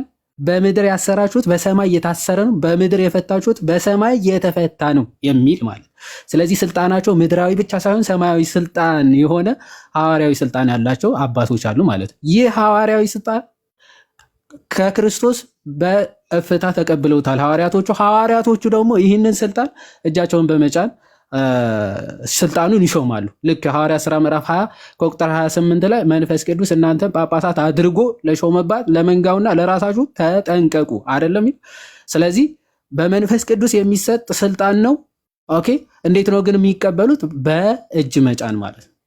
ስለዚህ ይህንን ስልጣን ከሌለ እና ሐዋርያዊ ትምህርት ከሌለ ድህነት ልታገኝ አትችልም። መጽሐፍ ቅዱሳዊ ሐሳብም መጽሐፍ ቅዱሳዊ ትምህርትም ነው ማለት። ይህ ብቻ አይደለም፣ አባቶችም በሚገባ ግልጽ በሆነ ቃል ማለት ነው ኢፍ ቅዱስ ቆጵርያኖስ የሚናገረው ነገር አለ።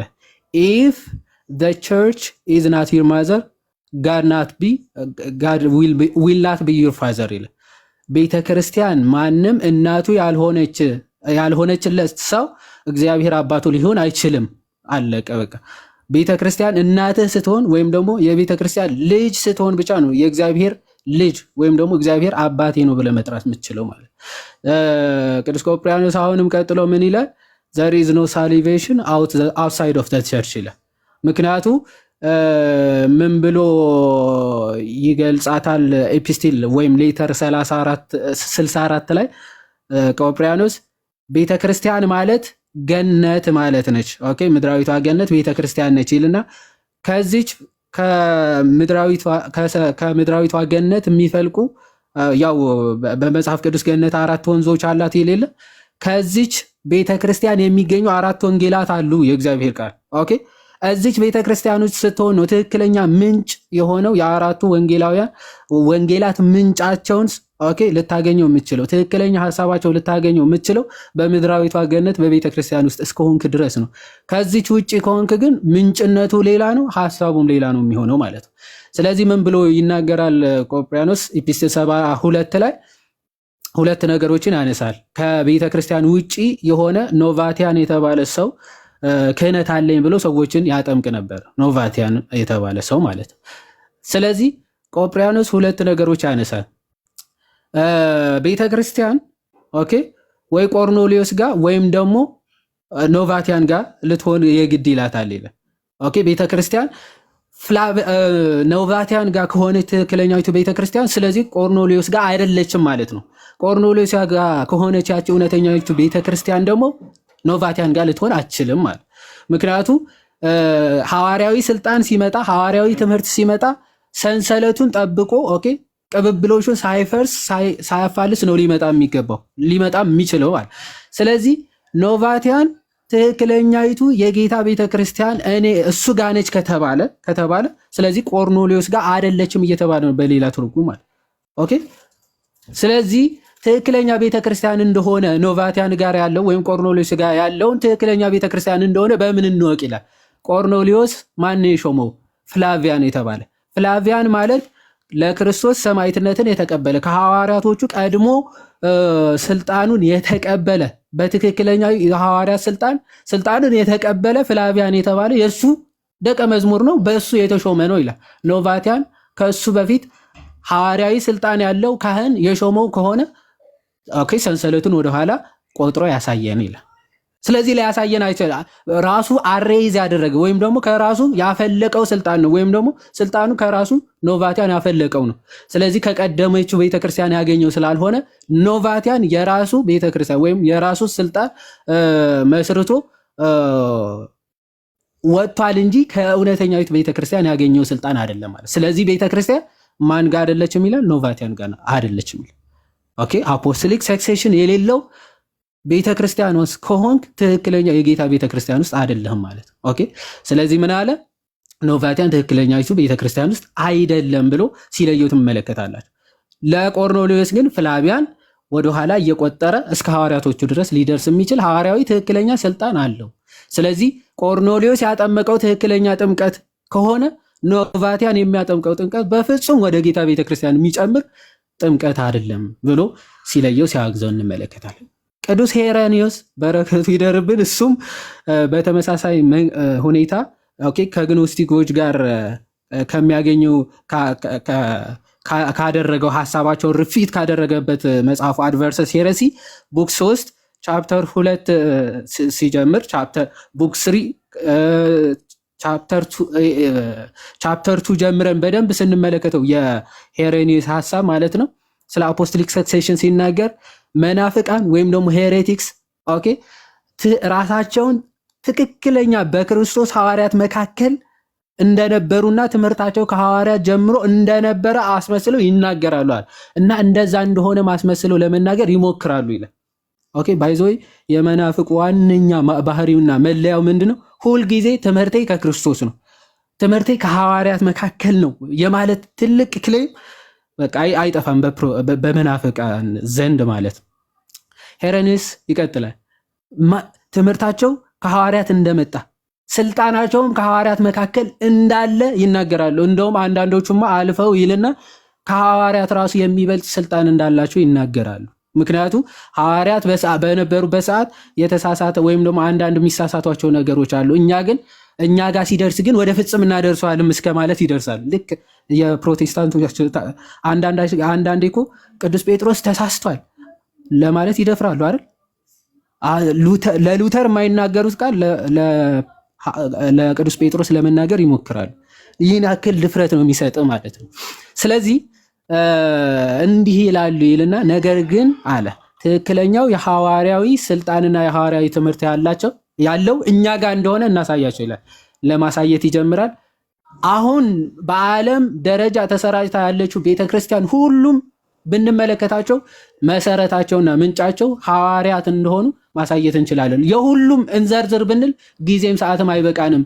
ግን ዋና ዋና የሚባሉትን ለመዘርዘር ሞክሪና ከሮም ይጀምራል።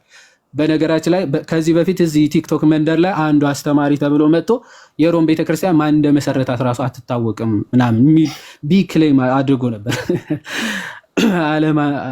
አለማወቅ አንዳንዴ እንደዚህ አይነት ድፍረት ሊሰጥ ይችላል።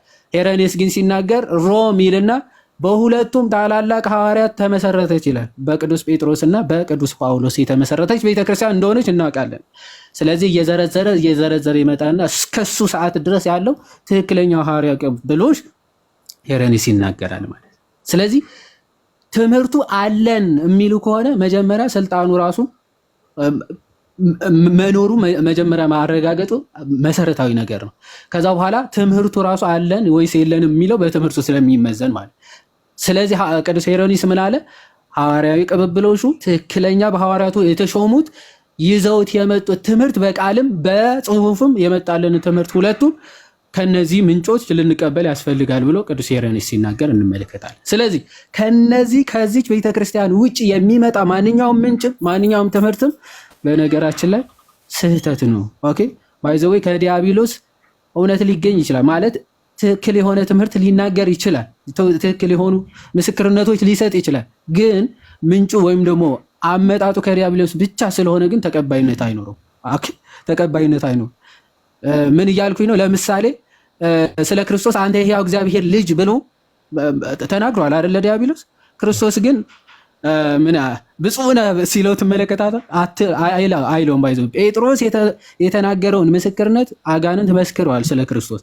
አንተ የሕያው እግዚአብሔር ልጅ ነህ ሲባል ለጴጥሮስ ብፁዕ ነህ ሲያስብለው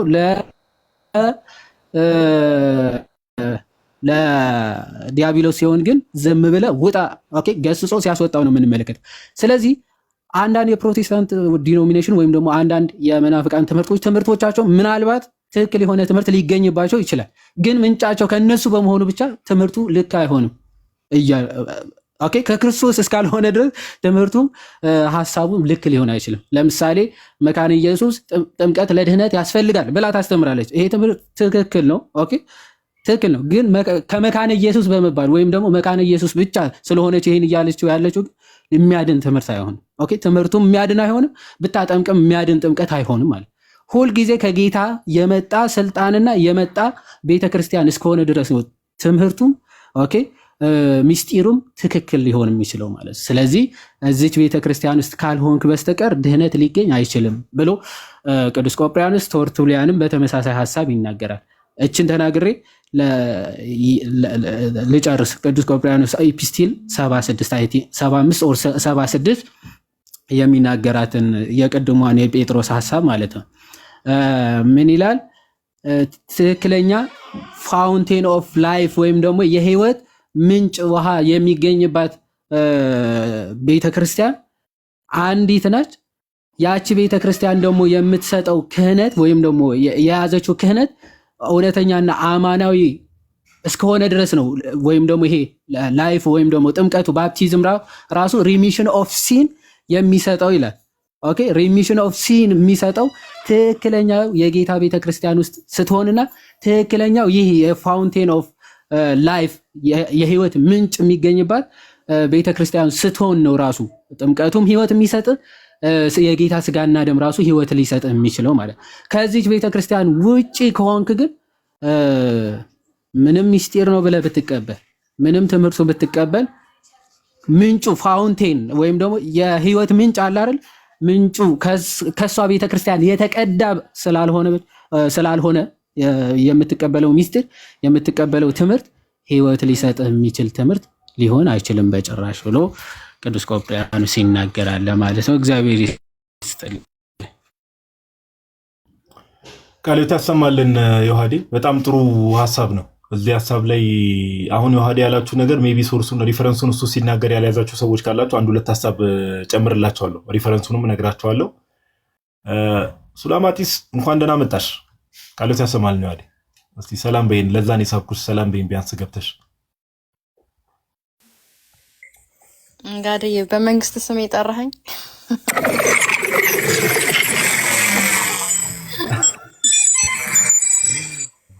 እንዴና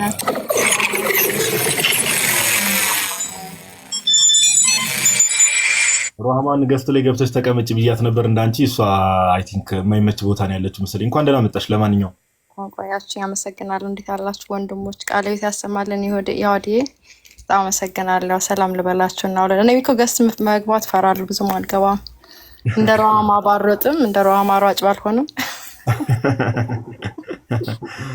አይ እንኳን ደህና መጣሽ። ቢያንስ ሰላም በይና። አንዳንዴ ደግሞ ያው ከዚህ በፊት እንደምታደርጊው ቤትሽንም ከፈች መዝሙር ምናምን የከፈትሽ ቢያንስ እሱንም አትተይው እንጂ ወይስ የከፈትሽ ነው?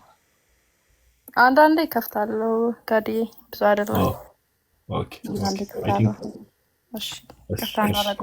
ሰላም ብላችሁ እንኳን ደህና መጣሽ። እኛም ሰላም እንበልሽ ብለን ነው። እንኳን ደህና መጣሽ። እሺ ጌታ ያክብርልን። አሜን አሜን። እሺ ጋይስ ዮሐድ ያነሳውን ሐሳብ እንዳትረሱ። እሺ ዮሐድ ያነሳውን ሐሳብ እንዳትረሱ። ቀደም የነገራችሁን ነገር ኤፒስትል ቀደም የነገራችሁ በጣም መሰረታዊ ነገር የተናገረው ነገር አለ። ዮሐድ ስለ ጌታ ቤተክርስቲያን በምናወራበት ሰዓት ላይ ቅዱስ ቆጵርያኖስ የተናገረው ነገር አለ። ኦኬ ቸርች ወይ ኖቫቲያን ጋር ናት ወይ ደግሞ ቆርኔሊዮስ ጋር ናት። ኖቫቲያን ጋር ቤተክርስቲያን አለች ካልን ቆርኔሊዮስ ጋር የለም። ምን ማለት መሰላችሁ? ለምሳሌ ኦርቶዶክስ ቤተክርስቲያን ውስጥ ኦኬ ኦርቶዶክስ ቤተክርስቲያን ወይ ደግሞ ኦርቶዶክስ ቤተክርስቲያን የጌታ ቤተክርስቲያን ናት ካልን ከኦርቶዶክስ ቤተክርስቲያን ውጭ ሌሎች የጌታ ቤተክርስቲያን አይደሉም እያልን ነው። ባይዘው ለምሳሌ ፕሮቴስታንቶች አትሊስት በሐዋርያዊ ቅብብሎች ደረጃ ማለት ነው። ኦኬ ሐዋርያዊ አፖስቶሊክ ሰክሴሽን ወይ ደግሞ አፖስቶሊክ ቸርች እስከሚባሉት ውጭ ለምሳሌ ብትመለከቱ ፕሮቴስታንቶች ብንመለከት ኦርቶዶክስ ቤተክርስቲያን የጌታ ቤተክርስቲያን ናት ካልን በቅዱስ ቆጵርያኖስ ንግግር መሰረት ምን እያልን ነው? ፕሮቴስታንቶች የጌታ ቤተክርስቲያን አይደሉም። ይሄው ዮሐድ ቀደም የነገራችሁ ኤፒስትል 75 ቁጥር 3 ላይ ታገኙታላችሁ ቃል በቃል for the church is one ዮሐድ ቀደም እንዳላችሁ and as she is one cannot be both within and without። አይገርምም ንግግሩ? cannot be ቤተክርስቲያን አንድ ናት። አንድ እንደመሆኗም cannot be both within and without እዚህ ህብረት ውስጥ ኦኬ ቤተክርስቲያን የምትባለው ህብረት ውስጥም ከዚህ ውስጥም ውጭም ልትሆን አትችልም ቤተክርስቲያን። ጋይስ ይኸው ቅዱስ ቆጵርያኖስ የተናገረው በውስጥም በውጭም ልትሆን አትችልም ቤተክርስቲያን። ምን እያለን ነው? ያለንን ነገር ግልጽ ነው። ከዛ ምን አለ? ቀደም እንዳለው for if ዮሐድ እንዳላችሁ ኤፒስትል 75 ቁጥር 3 ላይ for if she is with Novatian she is not with Cornelius እያለ ይናገራል። ኖቫቲያን ጋር ቤተክርስቲያን አለች፣ እውነተኛ ቤተክርስቲያን እዛ ናት ከተባለ ቆርኔሊዮስ ጋር የለችም። ቤተክርስቲያን ስንል በደንብ ማስተዋል አለባችሁ። ዮሐድ ቀደም ያላችሁ ነገር እንዳትረሱ። እውነተኛ የጌታ ቤተክርስቲያን ነው ተብሎ ሲነገር ሚስጥራትን ቫሊድ የሚሆኑ ቫሊድ ሚስጥራት ቫሊድ የሆኑ ሚስጥራት ኦኬ እውነተኛ የሆኑ ሚስጥራትም እዛ ቤተክርስቲያን ውስጥ ነው የሚሆነው። ራሱ ባይዘው ተናግሯል። ቅዱስ ቆጵርያኖስ ላንብብላችሁ። ዮሐድ ቀደም የነገራችሁ አንድ መሰረታዊ ነገር አለ። ትዝ የሚላችሁ ከሆነ የዮሐንስ ወንጌል ምዕራፍ 20 ቁጥር 23 ላይ ጌታችን ኢየሱስ የተናገረው ቃል አለ አይደል? ቀደም ዮሐድ ያላችሁ ከዚህ ሐሳብ ይነሳና ቅዱስ ቆጵርያኖስ የሚናገረው ነገር አለ። የዮሐንስ ወንጌል ምዕራፍ 20 ቁጥር 23 ላይ ቁጥር 22 ላይ እንዲህ ይላል። ይህንንም ብሎ ጌታችን ሞት ድል አድርጎ ከተነሳ በኋላ ማለት ነው። ይህንንም ብሎ እፍ አለባቸውና መንፈስ ቅዱስን ተቀበሉ ካለ በኋላ ኃጢአታቸውን ይቀር ያላችኋቸው ሁሉ ይቀርላችኋል፣ የያዛችሁባቸው ተይዞባችኋል አላቸው። ይሄ ለምንድን ነው ለሐዋርያት የሰጠው?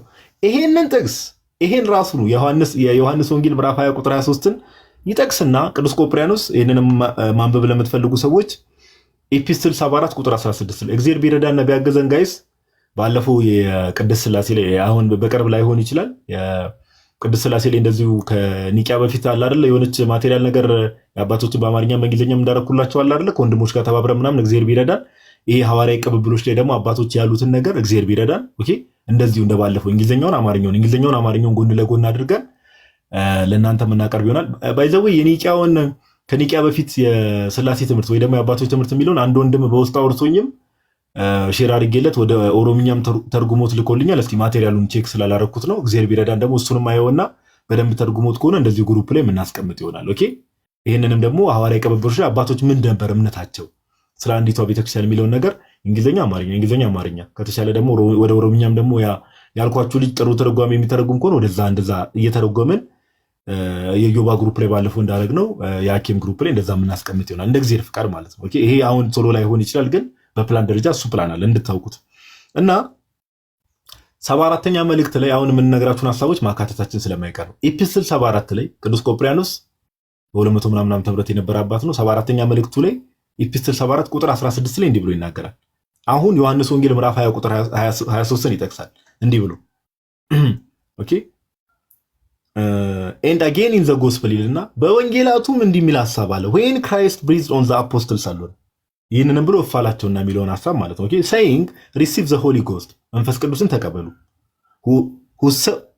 whosoever since you remit they are remitted unto them whosoever since you retain they are retained ይልና ምን ያለው ኃጢአታቸውን ይቅር ያላችኋቸው ይቅር ይባልላቸዋል፣ ኃጢአታቸውን ደግሞ የያዛችሁባቸው ተይዞባቸዋል የሚለውን ጥቅስ ይጠቅስና ምን ይላል? therefore the power of remitting sins was given to the apostles ኃጢአትን ይቅር የማለት ስልጣን ለማተሰጠ ለሐዋርያት ተሰጠ። ትዝ ይላል ዮሐዴ አማንሻሎም በፊት ስንወያይ ከኔ ጋር የሆነ ቤት ተገናኝተን ስናወራ ይሄን ቃል እንዴት እንደፈተው ታስታውሳለህ? በጣም ነው የሚያስቀው። እኔ አንዳንዴ ትዝ ይላል አዎ አንተኝ ከኢየሱስ ደም ውጪ ይላል። እኔ እኮ በጣም ነው የሚያስቀኝ። ከኢየሱስ ደም ውጪ እንዴት? ጌታ እኮ ነው የተናገረው ቃሉ። እኔ እኮ ለምን ጌታ መስማት እንደሚከብደን አላውቅም። ጌታችን ኢየሱስ እንዴ ጌታችን ደሙን የሚያፈሰው ሞትን ድል አድርጎ የተነሳው ጌታ እኮ ነው። ኃጢአታቸውን ይቅር ያላቸዋቸው ይሄ እንግዲህ በአባቶች ትምህርት ይሄ ነው። ለሐዋርያት ኃጢአትን ይቅር የማለት ስልጣን ተሰጣቸው። ስለ ክህነቱ ነው እያወራ ያለው። therefore the power of remitting sins was given to the apostles ለሐዋርያት ኃጢአትን ይቅር የማለት። አሁን በደንብ ጆሮአችሁ ከፍታችሁ ስሙ እዚህ ጋር ምን እንደሚል and to the churches which they sent by Christ established and to the bishops who succeeded to them by vicarious ordination ለሐዋርያት ኃጢአትን ይቅር የማለት ስልጣን ጌታ ሰጣቸው ካለ በኋላ ለሐዋርያት ብቻ ነው አይደለም። ሐዋርያት ሄደው የመሰረቷቸው ደብሮች አሉ በየቦታው ቤተክርስቲያን ዓለም ላይ የተስፋፋቻል። ሐዋርያት ሄደው ለመሰረቷቸው ቤተክርስቲያኖችና እነርሱም ሰክሲድ ላደረጉ ከሐዋርያት በኋላ ለመጡ ጳጳሳት and to the bishops who succeeded to them by vicarious ordination ትክክለኛ በሆነ ኦርዲኔሽን ትክክለኛ በሆነ ሹመት ኦኬ ከሐዋርያት ቀጥሎ ለእነርሱም የኃጢአት ስለዚህ ይሄ ለሐዋርያት የሰጠው የኃጢአትን ይቅር የማለት ስልጣን ሐዋርያት ላይ የሚቆም አይደለም። ይሄው ቅዱስ ቆጵርያኖስ ሌሎች አባቶችን መጥቀስ ይቻላል። ባይዘው ከሐዋርያት በኋላ የመጣው ሐዋርያን አበው በተለይ ጳጳሳት ኦኬ ትክክለኛውን ሹመት ጠብቀው የመጡት ለእነርሱ ይሄ ስልጣን ተሰጥቷል። ለምሳሌ ቀደም ዮሐዴ ምን አለ? የሐዋርያት ሥራ ምዕራፍ 20 ቁጥር 28 አነሰላችሁ። መንፈስ ቅዱስ እናንተን ጳጳሳት አድርጎ ለሾመባት ለመንጋውና ለራሳችሁ ተጠንቀቁ። እዚህ ጋር የተባሉት ባይዘው ሐዋርያት አይደሉም፣ ከሐዋርያት በኋላ የመጡ ናቸው። ኦኬ መንፈስ ቅዱስ እናንተን ጳጳሳት አድርጎ ለሾመባት። ስለዚህ ምን እያለ ነው? ቅዱስ ቆጵርያኖስ ከተባለ ቀጠል አድርጎ ይናገራል። ለምን ዮሐዴ አሁን ያለውን ከመካነ ኢየሱስ ያለውን ጥምቀት ለምሳሌ ጥምቀት ቢሉ ቅዱስ ቁርባን ቢሉ ለምን እንደማንቀበል እዚህ ይናገራል። ለምን ስሙ እንዲህ ይላል but the enemies of one Catholic church ያ አንዲቷ ካቶሊክ ማለት ከዚህ በፊት ተነጋግረን እንደለ ጋይስ ካቶሊክ ወይ ደግሞ ካቶሊክ ማለት ዓለም አቀፋዊት ማለት ነው። ጥንታውያን ጽሁፎች የቤተክርስቲያን አባቶች ጽሁፎች ውስጥ ካቶሊክ የሚል ቃል ብታገኙ አሁን ስላለችው ስለ ሮማን ካቶሊክ አይደለም እየተወራለው ዓለም አቀፋዊቷ ቤተክርስቲያን ለማለት ነው። እንዲህ ይላል። ለምንድነው እስቲ ኦርቶዶክሳውያን ለጋዲስ አበባ ያለው ዮሐዳ አለ ኢዮባ አለ መኩ አለ አንተሻል ለምንድነው እስቲ እናንተ ከቤተክርስቲያን ውጭ ያለውን ጥምቀት ቫሊድ አይደለም ልክ አይደለም የምትሉት? እኛ አይደለም ያለው ከመጽሐፍ ቅዱስ ጀምሮ የአባቶችም ይላሉ። ምን አለ? but the enemies of the one Catholic church የአንዲቷ ዓለም አቀፋዊቷ ቤተክርስቲያን ጠላቶች ግን ይላል ኦኬ and the adversaries of us who have succeeded the apostles የኛ ተቃራኒ እኛ the adversaries of us የሚለው የኛ ጠላቶች ወይ ደግሞ የኛ ተቃዋሚዎች እኛ ይልና ግን ምን ይላል? በሐዋርያት በኩል ያን ቀበብሎሽን ጠብቀን የመጣን ብሎ እየተናገረን ቆጵርያኖስ asserting for themselves ራሳቸው ምን ይላሉ? ወይ ደግሞ ለራሳቸው ምን አይነት ቦታን ይሰጣሉ? in opposition to us unlawful priesthoods ምን አለ? unlawful priesthoods ህጋዊ ያልሆነ ክህነት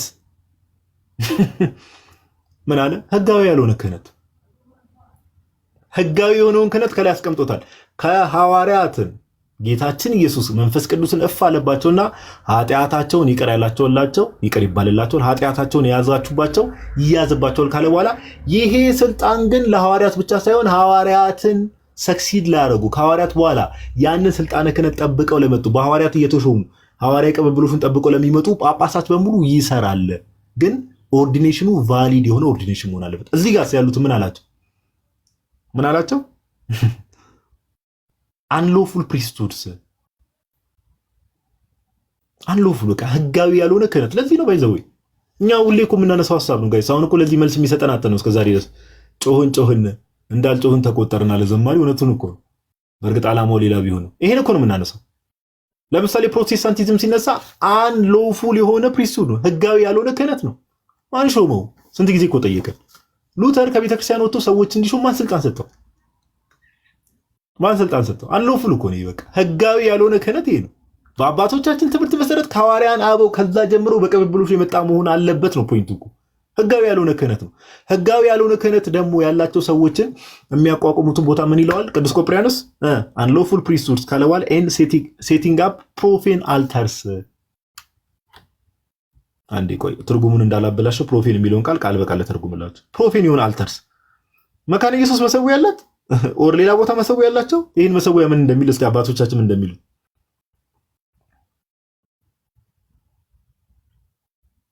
ኦኬ።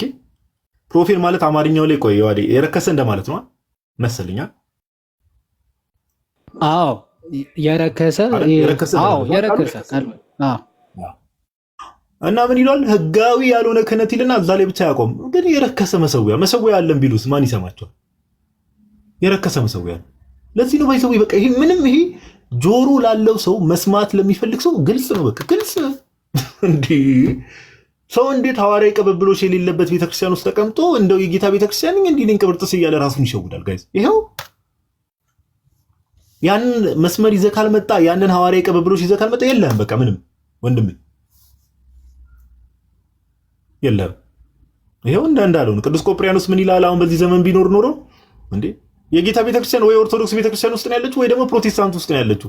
ፕሮቴስታንቶች ጋር እውነተኛ የጌታ ቤተክርስቲያን እውነተኛ የጌታ ቤተክርስቲያን ከተባሉ እነርሱ ኦርቶዶክስ ጋር የለም ማለት ነው። ይሄው በቅዱስ ቆጵርያኖስ። ኦርቶዶክስ ቤተክርስቲያን ውስጥ ደግሞ እውነተኛ የጌታ ቤተክርስቲያን ኦርቶዶክስ ከተባለች ደግሞ ፕሮቴስታንቶች የሉም፣ ውጭ ናቸው ማለት ነው።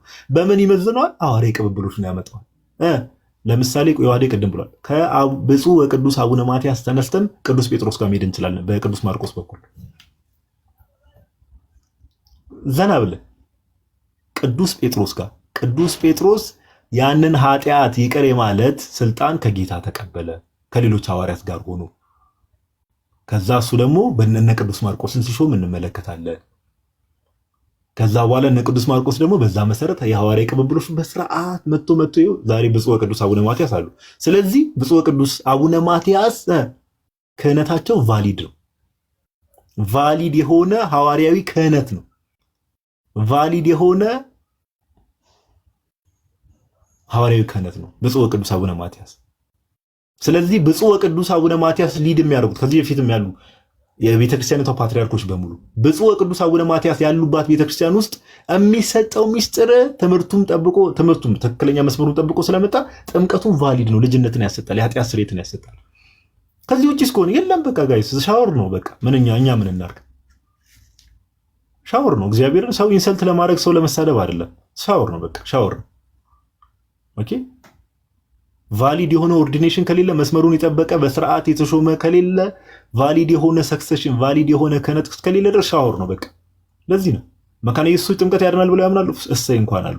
ግን ቫሊድ የሆነ ሰክሰሽን የላቸውም። ቫሊድ የሆነ ክህነት የላቸውም።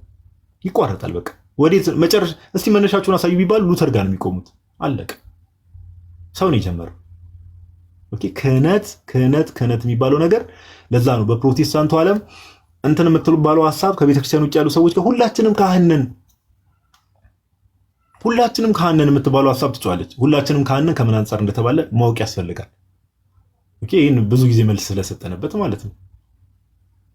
ለምሳሌ ብቻዬን አወራው እንዳይባል ዮሐዴ ለምሳሌ በብሉይ ኪዳን ይህንን ጥቅስ እኮ ቅዱስ ጴጥሮስም ሆነ ቅዱስ ዮሐንስ ወንጌላዊ ራእይ ላይ ሲናገር ቅዱስና ይሄ ሁላችሁም ካህኑ ናቸዋል ቅዱስ ሕዝብ ሆናችኋል የሚለውን ሐሳብ ከብሉይ ኪዳን ነው አይደል ሜንሽን የሚያደርግ ጥቅሱ ራሱ።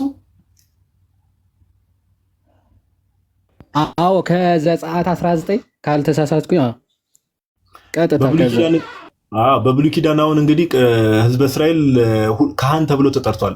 እነሱ ካህን ተብሎ መጠራታቸው ግን በብሉይ ኪዳን ልዩ ካህን አልነበረም? ዮሐዴ የመቅደስ አገልጋይ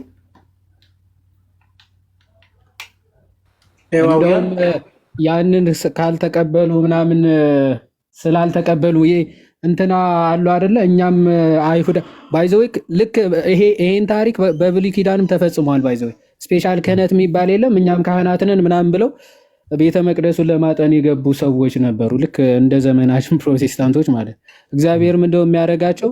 መሬት ተከፍታ እንድትውጣቸው ነው የሚያደርገው ማለት። ኦኬ የተለየ ክህነት የለም ምናምን እንዴ! ሐዋርያቶቹ ናቸው ይህን ስልጣን የተሰጣቸው። ኃጢአት ይቅር የማለትና የማሰርና የመፍታት የተሰጣቸው ለሐዋርያቶቹ ብቻ ነው። ይኸው ቅዱስ ቆጵርያኖስ ቅድም አንብቦልናል። ይህ እፍ ብሎ ስልጣኑን የሰጣቸው ክርስቶስ ኢየሱስ ለሐዋርያቶቹ ብቻ ነው እንጂ ለሁሉም ሰው የታደለ ክርስቲያን ለሆነ ሰው አይደለም። ስፔሻል ክህነት እንዳለ ይሄ ማሳያ ነው። እና ጋይስ ከዚህ አንጻር ነው። ስለዚህ አሁን ከተናገርነው አንድ አባት አንስተን ዮሐዴ ቅድም በእርግጥ ቅዱስ ኢሬኔዎስን አንስቶላቸው ጠርጡለስንም ሊቁ ጠርጡልያንን ማንሳት ይቻላል። እስቲ መናፍቃኖችን በጊዜ የነበሩትን መናፍቃን ምን ብሎ ይጠይቃቸዋል? እንደ እሷን ላንብብላችሁና ሜይ ቢ አንድ ጥያቄ ለመኩ አነሳለትና መኩ እዚህ ሀሳብ ላይ ሪፍሌክት ያደርጋል። እሺ እንዲህ ብሎ ይናገራል። እንዲህ ይላቸዋል መናፍቃን።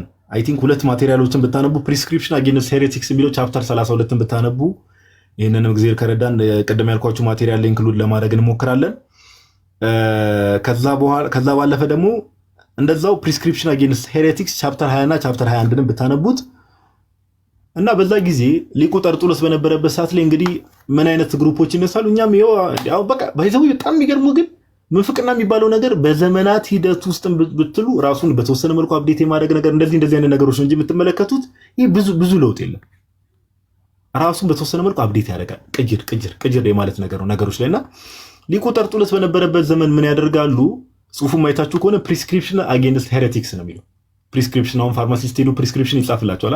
የመድኃኒት ፕሪስክሪፕሽን ለመናፍቃን አይነት ነገር ነው እንግዲህ እሱም እያለ ያለው ሊቁ ጠርጡለስ እና ምን ይላሉ እንዴ? እኛም በቃ ከሐዋርያት ነው ስልጣናችንን የተቀበልነው ወይ ደግሞ ሹመቱ ላይክ ሰፓሬት ሆነው ሌላ ትምህርት እያስተማሩ ምናምን ነገር እኛም ከሐዋርያት ነው የተቀበልነው ይሉታል። እንደዚያ የሚሉ ግሩፖች ተነስተው ነበር። እንዴው በቃ ገገሙ ኧረ እኛም ሐዋርያት ድረስ እንሄዳለን የሚሉ ሰዎች በዛ ጊዜ ሊቁ ጠርጡልያ ምን ብሎ ይጠይቃቸዋል? እስቲ አሁን እናንተ እንግዲህ ይሄ ስልጣን አለን የምትሉ ሰዎች በጊዜው እንግዲህ ለራሳቸው ጳጳሳት ምናምን ሾመዋል። ጳጳሳቶቹ ሜንሽን ያደርግና እስቲ ይሄ ጳጳስ የምትሉ ሰው ወደ ኋላ ይመለስና ሐዋርያት ጋር ደርሶ ያሳየኝ ብሎ ይጠይቃቸዋል። ቀበብሎሹን ይዞ ሐዋርያት ጋር ደርሶ ያሳየኝ። እኛም ምን ጠይቃለን? ይህ ስልጣነ ክህነት የሚባለው ነገር ከቤተክርስቲያን ውጭ ባሉ ሰዎች በጣም ከመቃለሉ የተነሳ በጣም ቀሎ እዚህ ላይ ስለደረሰ ነው እንጂ እኛም ምን ጠይቃለን? ባይዘው እስቲ የትኛው ጴንጤቆስጣል ነው? ኢትዮጵያ ውስጥ የሞላው ማጆሪቲ ጴንጤቆስጣል ነው። እስቲ ከዚህ ተነሱና ሐዋርያት ጋር ደርሳችሁ አሳዩ። አትሄዱም? ባይዘው ይሄ ሐዋርያት ጋር ኧረ ተው ምን ሐዋርያት ጋር እዚህ 100 ምናምን ዓመት ላይ ስታክ ነው የሚያደርገው ጋይስ። ጠርጡልያን ሊቁ ጠርጡለስ እንደዚህ ይላል። በጊዜ የነበሩ ምናፍቃን እስቲ ያሳዩ ጎባኪን ታይም እና ወደኋላ አፖስቶሊክ ሰክሴሽኑን ይዛችሁ ሐዋርያት ጋር ደርሳችሁ ለምን እሱ 200 ምናምን ዓመተ ምህረት ላይክ early second century ላይ ስለሆነ የነበረው እንደዛ ይላቸዋል። ወፍ በቃ ይሄ ነው መመዘኛው። የለም ዛሬ ጴንጤቆስታሎችን ብጠይቅ ባይዘወይ ለፕሮቴስታንት ብቻ አይደለም ጆቫ ዊትነስ በሉ ምን በሉ ኦንሊ ጂሰስ በሉ እያንዳንዱን እዚህ ክራይቴሪያ ላይ እስልምናውን እንኳን ተውት በኋላ ላይ መጣ ተረት ነው። እያንዳንዱን እዚህ ክራይቴሪያ ላይ ብታስቀምጡ ሁሉም እንዲህ በቃ ቅርብ ወራጁ ሁሉም እኔ እኮ ለዛ ነው አንዳንዴ ማስተዋል ይፈልጋል። ሰው እንዴት በዚህ ደረጃ ሊሸወድ ይችላል? ሰው እንዴት ይሄ ነገር አይረብሸውም? ሰው እንዴት ይሄን ነገር እንዲመረምር ይሄ ነገር እንዴት ነው ብሎ እንዲመረምር አያደርገውም ነው። ኦኬ። ስለዚህ ይሄንንም ጽሁፍ እግዚአብሔር በረዳና ባገዘን መጠን እንትን እንላለን። ግን ሐዋርያዊ ቅብብሎች የሚባለው ነገር ይሄ ስልጣነ ክህነቱ በተለይ ስልጣነ ክህነቱ ለምሳሌ ጋዲሳ ከመሬት እኔ አሁን ቸርች ከፍቼ ማን ይከለክለኛል? ከቤተክርስቲያን ውጭ ቦታ ለምሳሌ እኔ አሁን ፕሮቴስታንት ብሆን ቸርች ከፍቼ አጥማቂ መሆን ይችላል። ማንም አይከለክልኝ። ማንም በቃ መጽሐፍ ቅዱስ ይያለው በቃ ማንም አይከለክልኝ። ሊትራሊ ነው ዋን። እኔ ግን ይሄንን ተግባር ማድረግ እኔ በአባቶች ትምህርት ብመዘን ሁሉም እንዲህ መናፍቅ ብለው ነው የሚጥሉኝ። ኬት አመጣው ነው የማጥመቅን ስልጣን ማን ሰጠ? ኬት እዚህ ድረስ አመጣ? ኢቭን የማጥመቅ እናንተን የማለት ብቻ ሳይሆን ጋይስ ስልጣነ ክህነትን በመስጠት ደረጃ ራሱ ጳጳሳት ናቸው፣ ቢሾፖች ናቸው። ይሄን አውቶሪቲ ይሄን ስልጣን የሚሰጡት ራሱ ቢሾፖች። ለዛ ነው ዮሐዴ ቅድም ያላችሁ ነገር ለምሳሌ ዮሐዴ ቅድም አንስቶላችኋል። ሁለተኛ ጢሞቴዎስ ምዕራፍ 1 ቁጥር 6 ላይ ጋይስ ብትሄዱ ለምሳሌ ከዚህ በፊት ብዙ ጊዜ ተማምረን የለ ሁለተኛ ጢሞቴዎስ ምዕራፍ 1 ቁጥር 6 ላይ ሄዳችሁ ብትመለከቱ አንድ ሐሳብ ታገኛላችሁ። ለምሳሌ ጢሞቴዎስን ጳውሎስን ሾመው እጅ በመጫን ሌይንግ ኦፍ ሃንድስ እንደሚባለው ወይ ደግሞ አንብሮተ እድ መኩ። ዛሬ በእኛ ቤተክርስቲያን እጅ በመጫን ሹመት አለ የለም? ጋዴ እኔም ድቁና የተሾምኩት እጅ በመጫን ነው። በነገራችን ላይ ድቁና ስልጣን እንኳን ሲሰጠው በእጅ በመጫን ነው። ግዴታ ነው። ያለ እጅ በመጫን አይቻልም። ይኸው ቫሊድ። አሁን ወንድማችን ራሱ ድቁናው ቫሊድ እንደሆነ የፈጠነን ማይኩን ኦን አድርጎ ይመሰከራል። ኦኬ የጌታ ቤተክርስቲያን ሁለተኛ ጢሞቴዎስ ምዕራፍ 1 ቁጥር 6 ላይ እንደዚህ ይላል፣ ስለዚህ ምክንያት እሳት እንደሚያቀጣጥል ሰው እጆቼን በመጫኔ በአንተ ያለውን የእግዚአብሔር ስጦታ እንድታነሳሳ አሳስብሃለሁ። እጆቼን በመጫን ሌይንግ ኦፍ ሃንድስ ነው የሚለው። ጢሞቴዎስ ራሱ ጳውሎስ እጁን ጭኖበት ነው ባይዘው። ቅድም ዮሐዴ እንዳለው ደግሞ አንደኛ ጢሞቴዎስ ምዕራፍ 5 ጥቅሱን ለምትፈልጉ ሁለተኛ ጢሞቴዎስ ምዕራፍ 1 ቁጥር 6 ላይ ጳውሎስ ጢሞቴዎስ ላይ እጁን ጭኖበት ይህንን ስልጣን እንደሰጠው። አንደኛ ጢሞቴዎስ ደግሞ ቅድም ዮሐዴ የጠቀሰላችሁ ደግሞ አንደኛ ጢሞቴዎስ ምዕራፍ 5 ቁጥር 22 ላይ ደግሞ በማንም ላይ ፈጥነ እጅን አትጫን ይለዋል። ጳውሎስ ለጢሞቴዎስ ይህን ትእዛዝ ይሰጠዋል። በማንም ላይ ፈጥነ እጅን አትጫን። አንደኛ ጢሞቴዎስ ምዕራፍ 5 ቁጥር 22 እንዲህ ይላል። ላንብብላችሁ ጥቅሱ። በማንም ላይ ፈጥነ እጅን አትጫን፣ በሌሎችም ኃጢአት አትተባበር፣ ራስን በንጽህና ጠብቅ። ክራይቴሪያዎች ካስቀመጠለት በኋላ ዲያቆናት እንዲሆን አለባቸው፣ ኤጲስቆጶሳት እንዲሆን አለባቸው የሚለውን ነገር በጢሞቴዎስ መልእክቱ ላይ ቅዱስ ጳውሎስ በደንብ ነው የሚያብራራውና በማንም ላይ ግን ፈጥነ እጅን አትጫን። ሌይንግ ኦፍ ሃንድስ ሌሎች ሰዎችን ዝም ብለህ አትሹም ነው፣ አውቶሪቲ አትስጥ ነው። ኦኬ። ስለዚህ የስልጣነ ክህነት የሚባለው ነገር ጋይስ በጣም ልናስብ ይገባል። በእኛ ቤተክርስቲያን ውስጥም በተለይ ካህናትን እንድናከብር ኦኬ፣ ስልጣነ ክህነትን አንደርስታንድ ካላደረግን ስልጣነ ክህነት ኦኬ አንደርስታንድ ካላደረግን ለዛ ነው አንዳንዴ ምንድነው አባቶች ዘንድም አንዳንድ ነገር ስንመለከት ምናምን ነገር አጉል መዳፈርም ጥሩ አይደለም። ኦኬ አጉል መዳፈርም ጥሩ አይደለም። ለምን ሁሉም ኤክሰፕት እንግዲህ በቤተክርስቲያን ሃይራርኪው ስንመለከት ፓትርያርኩ ብፁዕ ቅዱስ አቡነ ማትያስ ናቸው ከላይ ያሉት እንደምታውቁትና ያው ቅዱስ ሲኖዶስ ምልዓተ ጉባኤው እንደማለት ነው እሳቸው ሊድ የሚያደርጉት። ግን አንዳንዴ ካህናትንም ከመጠን በላይ መዳፈር አያስፈልግም። ለምን ከተባለ ስልጣነ ክህነት የሚባል ነገር አለ። ኦኬ ስልጣነ ክህነት ባይዘው ሲሪየስ ነገር ነው። አሁን እንደተማር ነው ሲሪየስ ነገር ነው። ይሄ አውቶሪቲው ራሱ ከእግዚአብሔር የሚመጣ ነው። ለዛ ነው ቅዱስ ዮሐንስ አፈወርቅ ምን ይላል? ኦን ዘ ፕሪስትሁድ ቻፕተር 3 ላይ በእንተ ክህነት ምዕራፍ 3 ጽሑፉን ሄዳችሁ ስትመለከቱ ኦን ዘ ፕሪስትሁድ ቻፕተር 3 ላይ ለመላእክት ይሄ ስልጣን አልተሰጠም ይላል። ለመላእክት ይሄ ስልጣን አልተሰጠም ይልና ከምስጢራት ጋር ያገናኛል። የጌታን ስጋና ደም መፍጠት የሚባለው ነገር ኦኬ ይሄ ስልጣን ለመላእክት አልተሰጠም። ለመላእክት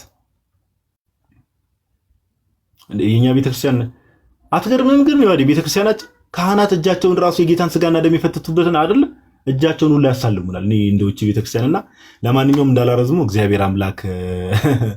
እግዚአብሔር አምላክ ስሙ የተመሰገነ ይሁን በዚህ ቤተክርስቲያን ውስጥ እንደሆነና ሌሎችም ደግሞ በቃ ከፍቅር የተነሳ ነው ሌሎችም ወደዚህ ቤተክርስቲያን እንዲጨምሩ የምንጠራው ከዚህ የተነሳ ነውና መድኃኒዓለም እርሱ ደግሞ ፈቅዶና ወደው እንዲሁ የምሰሙ ሰዎች ልባችሁ ክፍት የሆኑ ሰዎች ደግሞ ጌታ በነገር ሁሉ ቅርብ ስለሆነ እነዚህ ልጆች ምን እንደሚያወሩት ኦፍኮርስ እኛ ስናወራ እኔ አሁን ቦስት ለማድረግ ሳይሆን ወንድሞችም ሲያወሩ ሁላችንም ስናወራ ምናምን ነገር ልባችሁ የሚሸበር ፕሮቴስታንቶች ብዙ እንዳላችሁ አውቃለሁ። ብዙ በቃ ጠይቁ፣ ችግር የለም። ግዴታ እኮ ከኛ ጋር መከራከር አይደለም። ጌታን በጸሎት ጌታ ኢየሱስ ክርስቶስ ሆይ በቃ አንተ ወደ እውነት ሙራኝ፣ እነዚህ ልጆች እምነቴን ቴሮራይዝ እያደረጉብኝ ነው፣ በቃ መጸለይ ነው። ባይዘው እኔ በደንብ አምናለሁ። እኔ አሁን ፐርሰናሊ በደንብ አምናለሁ። የኔ ጸሎት ላይ ሰማ ይችላል ምናምን ነገር ደካማ መስሎ፣ ግን ጌታችን ኢየሱስ የምርም በቀን በንጹህ ልብ ጌታ ወይ ወደ እውነት ምራኝ፣ በቃ እስቲ አንተ ወደ አንተ ቤተክርስቲያን ምራኝ ብሎ በጸሎት በተደጋጋሚ ጌታን የሚጠይቅ ሰው ጌታ ይመራዋል ብዬ አምናለሁ። እኔ 100% አምናለሁ። ከዛ በኋላ ይሄን ጸሎት ከጸለያችሁ በኋላ ጌታ እንግዲህ እሱ ባወቀው በሰዎች ሊናገራችሁ ይችላል፣ ልባችሁ ሊከፍትላችሁ ይችላል። ንግግሮች ሲደረጉና ብዙ ወንድሞችም አይተናል። ቲክቶክ ላይ መሬት ላይ ብዙ ወንድሞች ሲጠመቁ አይተናል። ብዙ እና ጌታ ይርዳችሁ። ከቤተክርስቲያን ውጭ ያላችሁ ሰዎች የምር ኦኬ፣ እቺ የዘላለም ሕይወት የሚገኝባት ቤተክርስቲያን ጌታን በደሙ ወደ ዋጃት ህብረት እንድትመጡ ጥሪ እናቀርባለን። እግዚአብሔር በሚያውቀው ኦርቶዶክሳውያን ደግሞ ይሄ ባይዘዌ ለፕሮቴስታንትም አይደለም ጥሪው ለሁሉም ነው። ለፕሮቴስታንትም ኦር ለይቶ ብቻ ለጆቫም ለየትኛውም ለሙስሊሙም ጭምር። ለምን በምስክርነት ደረጃ ራሱ በትምህርት የሚመለስ ከእስልምና ወደ ክርስትና የሚመጡ ሰዎች አሉ በትምህርት። ከዛ ባለፈ ግን ውጭው ዓለም ላይ ብትመለከቱ ለምሳሌ ኢራን አካባቢ ሄዳችሁ ብትመለከቱ ኦፍኮርስ ማንም ሰው የዓለም ያወቀው ነገር ነው። ጌታችን ኢየሱስ ክርስቶስ በራእይ ላይክ ሊትራሊ እነሱ አንዳንዶች እየጠየቁ በቃ እውነትን ምራኝ እስቲ አንተ ሰማይና ምድርን የፈጠርክ አንተ ከሆንክ እውነትን ምራኝ እያሉ እየጠየቁ አይደል? ዮሐዴ አለ ከኔ በላይ እስልምና ላይ የሚሰራ ሰው።